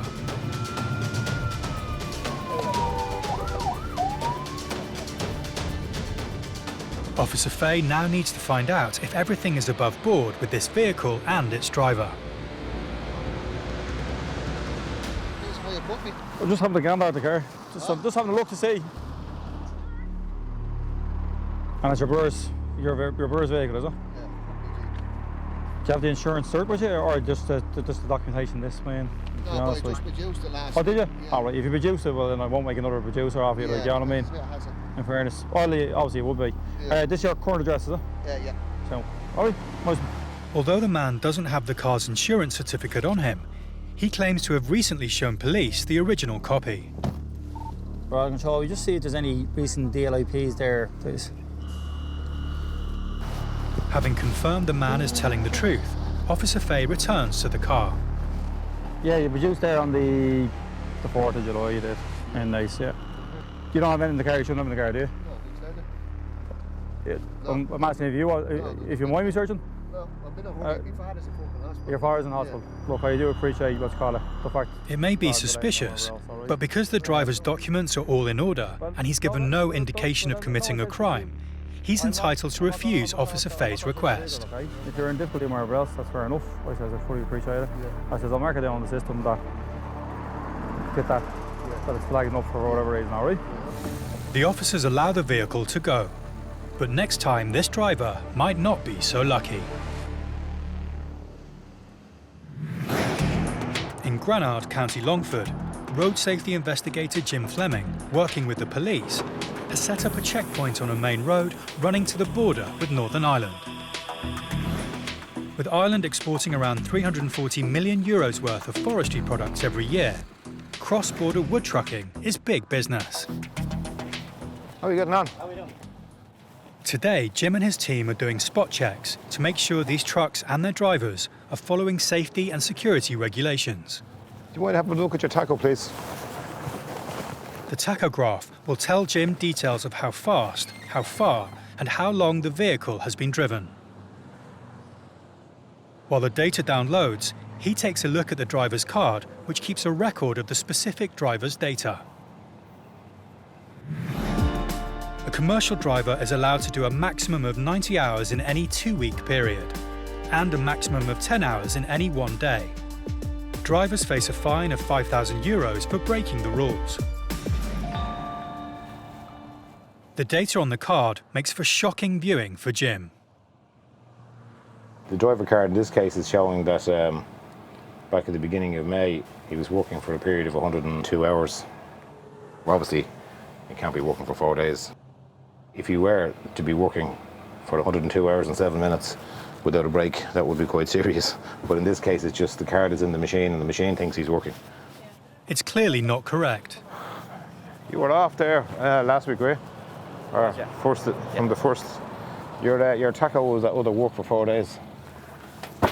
When you eject the card, then it closes off your mileage reading, your odometer readings then for that day. Probably the best practice is to eject it and put it back in again, you know. Having advised the trucker about his driver's card, Jim checks the tacho data. It's also flagged an infringement. The maximum daily driving time is 10 hours. There's a day here where you can drive for 10 hours and 2 minutes. The regulations are the regulations, so if somebody's driving for 10 hours and 2, it'll flag it up as a minor infringement. Jim considers the nature of the offence and, given how minor it is, uses his discretion. Yeah, so, thank you. On this occasion, there's a verbal reprimand before the driver is allowed to be on his way.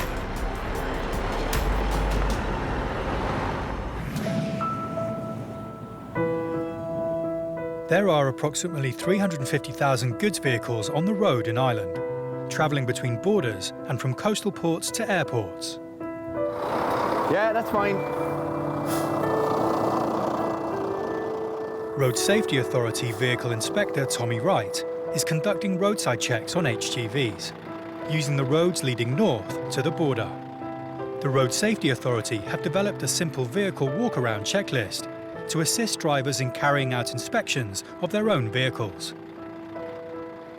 After being pulled over for an on-the-spot inspection, this trucker is about to get the full RSA treatment. Have you been stopped at a checkpoint before? Not lately. Okay, we'll do lights, front and back, tractor unit and trailer, and I'll have a walk round. The check is now a legal requirement before taking the vehicle on the road. And it's going to be very easy for the inspector to see if it's been completed or not. Okay, give the steering wheel a good shake for me, yeah? Press down the foot brake. The other way. Approximately 10% of all collisions are caused by vehicle defects.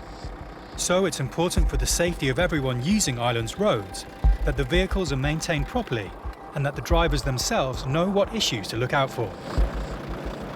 That's the steering column coming down that the driver has the steering wheel, and if you look down there, it's the steering box, and it's power assisted, like, so it's filled with fluid. A lot of the time the top seal gives problems and it leaks. See the oil? Do you know your steering box is leaking fairly bad? You have to toppen it up. Yeah, yes. Do you know it's leaking? Yeah. Have you reported it? Yes, I have reported that, yeah. Well, have you it written down then? He also needs to check the cab, from collecting tachograph data to sounding the horn. Horn? Is the horn working, Tommy, is it? When was it working? It was working yesterday. You checked it today, like? I didn't check it today, no. Are you wearing that seatbelt? Yes, sir. I had that on. It's not pushing back in that well, like. Why have you it like that then? I just had like some loose. But sure, it's no good, like. If you're involved in an accident, like, that's no good to you, like. The check is not going well for this driver, and it gets worse. You have a brake pad indicator light on there, like. Yeah. How long is it like that? That's only just like that. The brakes are good on it. But that's why you need to have the book. When you see something like with the horn not working or something wrong with the seatbelt or you have a fault like that, you need to record it and you need to report it to your boss and see what's happening then. All right, I'll keep looking around. Safety Inspector Wright now takes a look at the truck's tyres, an area where defects have been found to be a major factor in accidents. I'm looking at the tyre, it's on the limits, like. But it's up at the minute, like, so I'll check to see it's probably empty, like, and see where he's going in that thing. Having completed all 22 individual checks, Inspector Wright shares the results with the police officer on duty with him, Garda Liam Lawler. Horn not working. Yeah. Seatbelt not working. Yeah. Brake pad indicator. They have the power to pull the vehicle off the road and impound it, should it not reach the necessary level of roadworthiness. You know the way you have the circle of the dashed wheel? Any indication of which brake? No, there's nothing on that, like. And the lift axle. Safety Inspector Wright and Garda Lawler go through the list of faults as they decide how they need to proceed. The other side, he's amber on both then for tacho and for roadworthiness. Yeah. All right, Tom, so you need to get that seatbelt sorted so that it's retracting properly. It's important that you sort out what the issue is in relation to the brake pad indicator. Get that sorted before you bring it on the road again. She's emptied the trailer, I presume, so you need to get that tyre sorted as well before you put a load on it. So you're given the chance to go and get stuff done rather than having someone to come out and do the stuff here for you. So that's fair enough, isn't it? that's fair enough. Okay, good man. This driver's been lucky. He's able to continue with his journey. He's going on his way with a warning and a list of jobs to complete. And he has 10 days to do it. Is that okay? Good man. Thanks, Tom.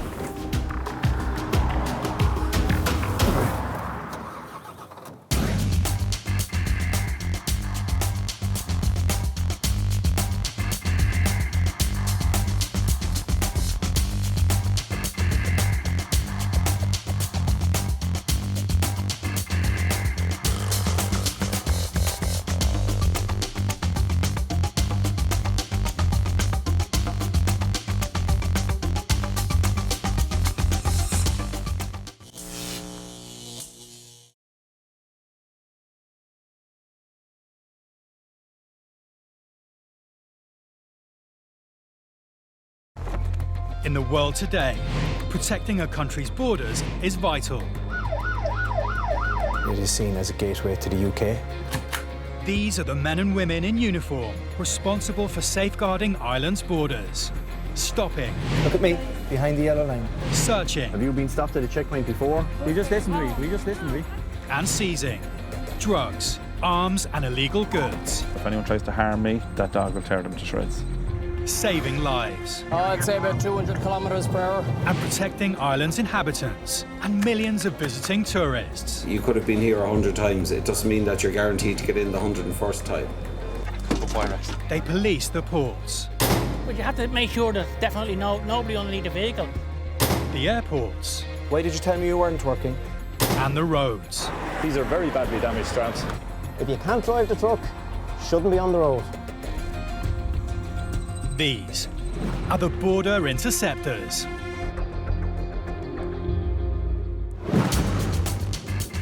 Coming up, things aren't adding up for a driver and his white van is hanging in the balance.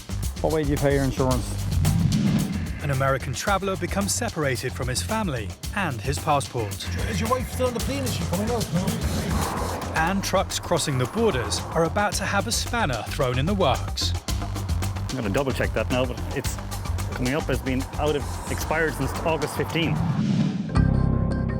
On patrol around the streets of Dublin Airport, road traffic officers Mark Fay and Paddy McElroy are keeping their eyes on the road. Using onboard ANPR technology, their unmarked car is automatically reading number plates and searching for vehicles that shouldn't be on the road. And it's not long before they have a hit.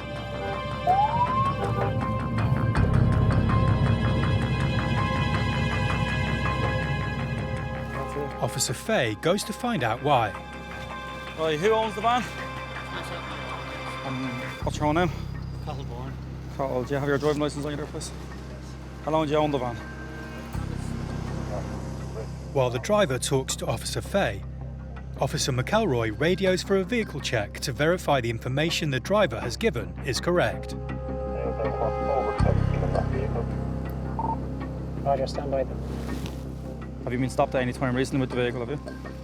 I was stopped the very first week I had it. Okay. And the insurance disc was out. Okay. The documents hadn't gone through. Okay. So that has since been sorted. Have you been stopped on the interim basis? No. Okay, I'm just going to double check and see what the story is or see if there's been any inquiries in relation to the vehicle over the time with your boss at the time now, okay? I'm back to you now then, alright? The driver explains that he has been previously stopped for no insurance. Checking. Just want to see if there's any inquiries. Tango Bravo 208 control. Can you just give me any information there in relation to any inquiries since the purchase date? And his suspicions are confirmed. Roger, control, thanks.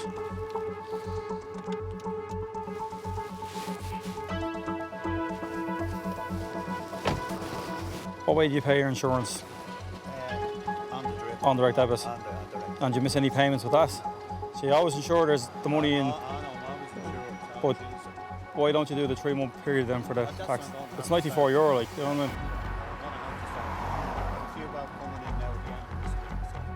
The driver offers up that with money coming in, he'll soon be able to pay his road tax. But it's not good enough for Officer Fay. Driving without tax is an offence. The officer is left with no choice. Oh, look, I'm going to be detaining the vehicle under provisions of Section 41 of the Roadside Act of 1961 as amended. Basically, the reason why I'm detaining it is because you had it since October. And whilst I sympathise with you over what you're saying in terms of, i.e. financial difficulty or wherever else. The provision is there in the event of some people find themselves in circumstances. Joe, can you get a tow truck here to assess them for your road, please? Section 41 for this Peugeot partner van, please. All right, mind yourself, okay? See you. Mind yourself, all right? Good luck, bye-bye. The vehicle is seized, leaving the man with no white van. Avoiding payment has only added to that driver's financial problems. And unfortunately now for him, it's going to cost him the fees in which to reclaim it, and also he'll have to back taxes and tax it for a minimum period. Why you would purchase a vehicle and not take into account as to the actual outer costs that are involved in relation to putting it on the road. He should have factored into consideration the yearly tax, or, as I said to him, a 3-monthly tax period if he found himself in difficulty.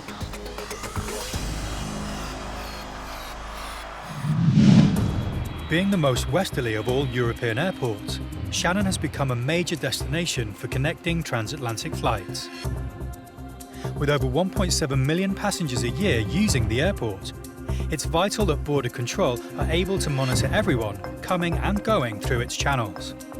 Transferring on a connecting international flight, passengers are kept airside and do not officially enter the country. Enjoy your stay, lads. Have a great time. Take care now. This passenger has arrived at Officer Dara Malloy's desk. What's that, sir? My wife is being paid. She's got my passport. Oh, where's your wife?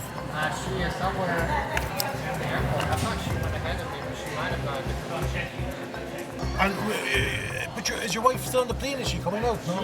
She was already out, but she walked ahead. And has she gone through immigration here? I'm honestly not sure. I can't find her. She's with my 2 children. Oh, your 2 children as well, is it? Yes, and I have an American passport. That's where I should be. Yeah, oh yeah, you're fine, yeah, there's no problem there. But she must have gone through immigration if she's not here in the immigration hall. And we're flying to New York, so I'm just here for a connecting flight. Okay. Look, I think we have someone trying to page your wife, just to try and get her. So if you just take a seat over there for 2 minutes, sir, and we'll try and get her, okay? Having found himself at Irish immigration with no ID, a missing family and a flight to catch, the immigration officers are faced with trying to solve the situation. If it's a connecting flight, obviously if they're not Irish national, it makes it a bit more complicated. The main thing is, look, that, people don't panic. Come to us and we can always help you out. We'll always help you out and facilitate by ringing the embassy or ringing some person who may have the passport, or we'll be able to contact someone who will be able to get the passport for them. Between getting off the plane and just getting over here, there are so many steps and there are very few directions, and so just she went ahead and took the children ahead, but we didn't really think it would be this complicated. Okay, we just figured it would be one way and then we would all meet up ahead, but apparently it's not. They can't give him leave to land without a passport, and he can't get back through to the transfer route without going ahead through immigration first. They need to make sure he is who he says he is, and the quickest way to do that is to locate his wife and his passport. An announcement is put out around the airport. Hopefully we'll get it all figured out and we'll get on our flight. And all he can do is wait. I think it leaves at 12:45, so we have another hour, so we should be okay. We have the right people working on it, I think. If everyone else gets on the flight except for me, as long as I get my passport at some point, I'll be okay. The airport team have found his passport, and with official ID, the process can now begin. He's transferring on to Boston with his family, but his family took the transfer route and he took the route down through Irish immigration. His wife had his passport, so now we've retrieved his passport. We're going to get him back upstairs. He's now in a race to reach his flight in time. Oh, we got it? Okay. Okay, so I'll get you to go through. Your wife and the kids are upstairs. Okay. Okay, there was a transfer line that they went down that line. Okay. Okay, I'll bring you to Dara and then he'll bring you. Well, I'm glad I found you. No, thank you. There you go. I'll bring you back up through security and we'll get you through the fast track. You found your wife? Very good. And you're going back to the States now today? Very good, sir. Now, take care, sir, and safe home.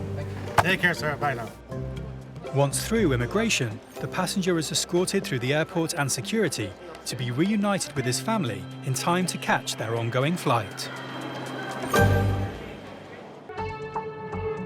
Traffic cops Mark Fay and Paddy McElroy are patrolling the roads that link Dublin to its port, airport and the rest of the country. They've already stopped and seized one vehicle for driving with no tax. In 2015, the Garda prosecuted over 7,000 people for driving without insurance, and ever since, they've been cracking down further on this offence. It's not long before the ANPR system flags yet another suspicious vehicle. Officer McElroy speaks to the driver. Right, that's the reason you're being stopped for. You have no entity, you have no tax in the vehicle either. Yeah. Okay, any reason for it? I have no excuse, a good one I don't. Do you always not wear your seatbelt? I just took it off there. You just took it off, okay. You know you're in danger of your vehicle being seized, do you understand that? Yeah, more than likely you probably will be. I'm just going to do a few checks on it, okay? Did anything else come up with that? She's no excuse. Officer Fay checks her details against their system. Control, do you mind contacting Gallons please there for section 41. We are on the N81 outbound there before the Circle K. In 2016, an AA survey found that the cost of car insurance in Ireland had increased by almost 40% in under 2 years. So her NCT is out since the end of last year. Tax is out since the start of the year. But the reason she had no reason for it. She just didn't bother doing it. Unfortunately for this driver, the news isn't good. No, grand, thanks. Martina, unfortunately it's bad news for you. Yeah, the vehicle's going to be seized under Section 41 of the Road Traffic Act, of which you'll need to go and get things sorted out. There's no tax or no insurance on it. You didn't give me a plausible reason why you didn't. Insurance. Well, you mean tax and NCT. You didn't give me a plausible reason why you didn't have it done. You're driving a vehicle in a public place and it's just, you know, unfortunately we meet under these circumstances, but that's the reason why we're here for. The female driver is clearly upset as the consequences of having no insurance hits home. She's no excuse. So an FCPM will be issued in relation to the no NCT that carries 3 penalty points and a fine. On conviction in court is 5 penalty points. There'll be also a ticket issue for the no tax. In just one patrol, 2 vehicles have been seized, making the roads of Ireland safer for all who use them. At Dublin Airport, working on the non-EU passenger desk, Garda Frank Flynn is checking passports and travel documents. Just checking the flights now from 12:20. With Ireland's high standard of living, strong economy and membership of the European Union, it's an inviting immigration destination. Are you going driving? On the left. Nearly 30 million passengers use Dublin Airport every year, and it's the responsibility of border officers like Officer Flynn to protect this important entry point to Ireland. Okay. 90 days, sir. Thank you. Take care. It demands vigilance, alertness, and an attention to detail. Hello. Morning. How are you? Good, how are you, sir? Good. A family who've just landed from the US arrive at Officer Flynn's booth. You're on your summer break. Yes, sir. Now, how long are you staying, ma'am? 16 days and 12. Lovely. Now, Christopher. Thank you, sir. Happy with their documents, Officer Flynn allows the family into Ireland, but not before he makes an eagle-eyed observation. Police officer, Christopher. So am I. Best of luck. He realized I was a police officer by my wristband. We have like a brotherhood, I guess, so for him to notice my wristband that quick, he was very observant. So I work at the courthouse in the States, and I work warrant unit, and I pick up on details, but I don't know if I'd have picked that up that quick. I was sitting where he was sitting at. That was pretty slick. For Officer Flynn, it's just a chance to bond with fellow international police officers. A bond there worldwide, you know, with police forces, and especially USA and the Garda go to the US every St. Patrick's Day in March in the St. Patrick's Day parade, you know. Hello, how are you? Fine. Good, good. Next to approach Officer Flynn's desk is a woman travelling alone. Although the lady has arrived from France, she's at Officer Flynn's booth because she's not an EU citizen. She's African. The lady was from Guinea-Bissau. She had a visa to enter, multi-entry visa to enter Ireland. Oh, you live in France? Yes. The woman may live in France, but her West African nationality means she has a different immigration status to a citizen of an EU country. She needs specific documentation if she intends to stay and work. Well, you have a letter, have you? Yeah. The woman produces a letter to show she is part of something called the Atypical Work Scheme. It allows non-EU citizens to work in Ireland for a specific employer, where there is a skill shortage in the profession or they have specialised skills. She has an atypical work scheme letter from Lidl, so she's entitled to work with them for up to, normally it's 3 months, but she said it would last a year, because she's non-European, so she has to go on the system and register. With 143 stores currently in the Republic of Ireland, Lidl is one of Ireland's top employers. But as an international company, it also employs specialist staff of other nationalities. With her paperwork in order, Officer Flynn processes the woman's entry. Lidl are based in Kildare, aren't they? Yes. So where are you going to live? In Kildare, is it, or Dublin? In Dublin. In Dublin, no? Okay. In a hotel. Yeah. Well, you're going to have to register with immigration, you know that? Yes, yes. Okay. They send me all the information. All right. If you're living in Dublin, you've got to go to this office Okay. and register with immigration within 90 days, okay? Okay. And they will give you a stamp then for your remaining time. It's critical she registers with the immigration department and that she gives herself enough time to do so. I will do it this week. Okay, if you get a chance, yeah. But sometimes it's busy in there, you know? Okay. If she fails and misses the deadline, there's a very good chance that she'll not be allowed to stay beyond the initial 90 days, even with the prospect of a job. See you then. Goodbye. Take care.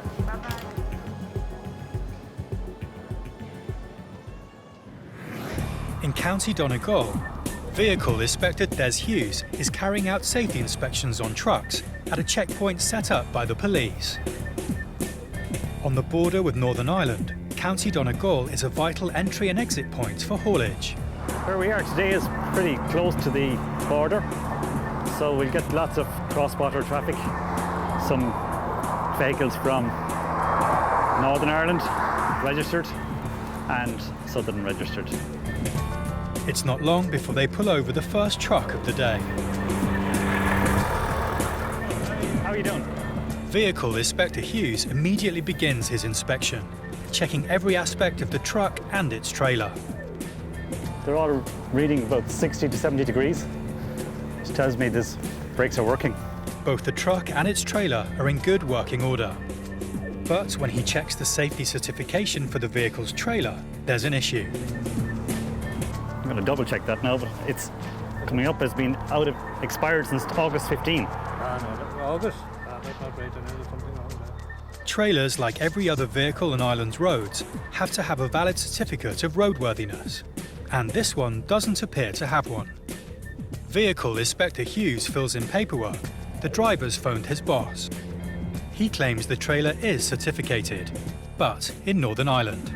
A&E number on this trailer. Yeah. It's tested in the north. Okay. Okay, he's just informed me that there's an NI number on it, which is the northern trailer number, which is being tested in the north instead of the south.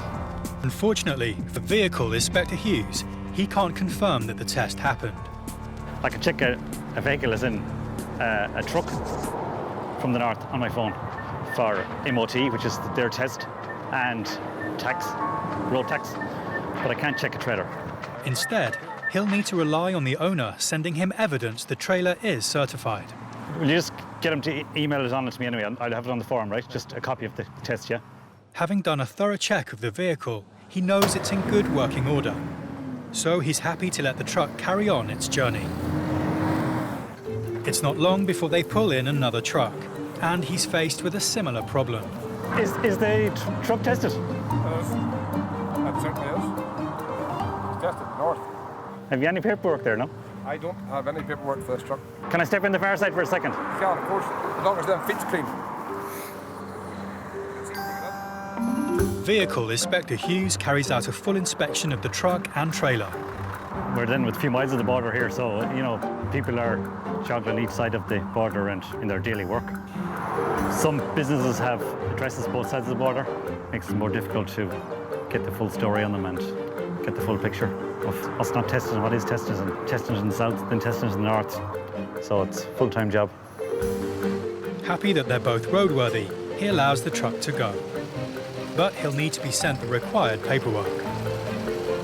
And then it's on to the next truck and trailer.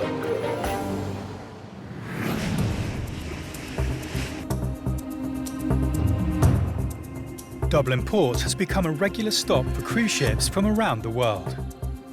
At 330 metres long, the Royal Princess is one of the largest ships ever to have berthed in Dublin. The ship is carrying over 3,000 passengers, all of which will need to be safely managed on and off the site. And it's good logistics that are going to get the job done safely. Under the watchful eye of port security officers, security swing into action. As you can see, it's mental. They can't get distracted. Security need to remain vigilant, checking vehicles and managing crowd control. It's a lot of checking going on and a lot of bodies around the port, a lot of securities coming in. As it's when things appear chaotic that people intent on causing harm or performing illegal activity can take advantage of the situation. Security need to make sure that every single passenger arriving is properly screened and checked before being allowed on board. This is organised chaos, that's what it is, and if there's panic, let it be organised. What are you doing? You can't go that gate, you're holding it all up, just turn around to the right. You can't go out that way, sir. Follow the bus. Move it up, don't park there. You get a lull, and then there's just like another wave comes in, and they're everywhere. It's all gone smoothly. With the port security being so organised, any potential risk has been prevented. Everyone is back on board who should be. The Princess Royal can set sail.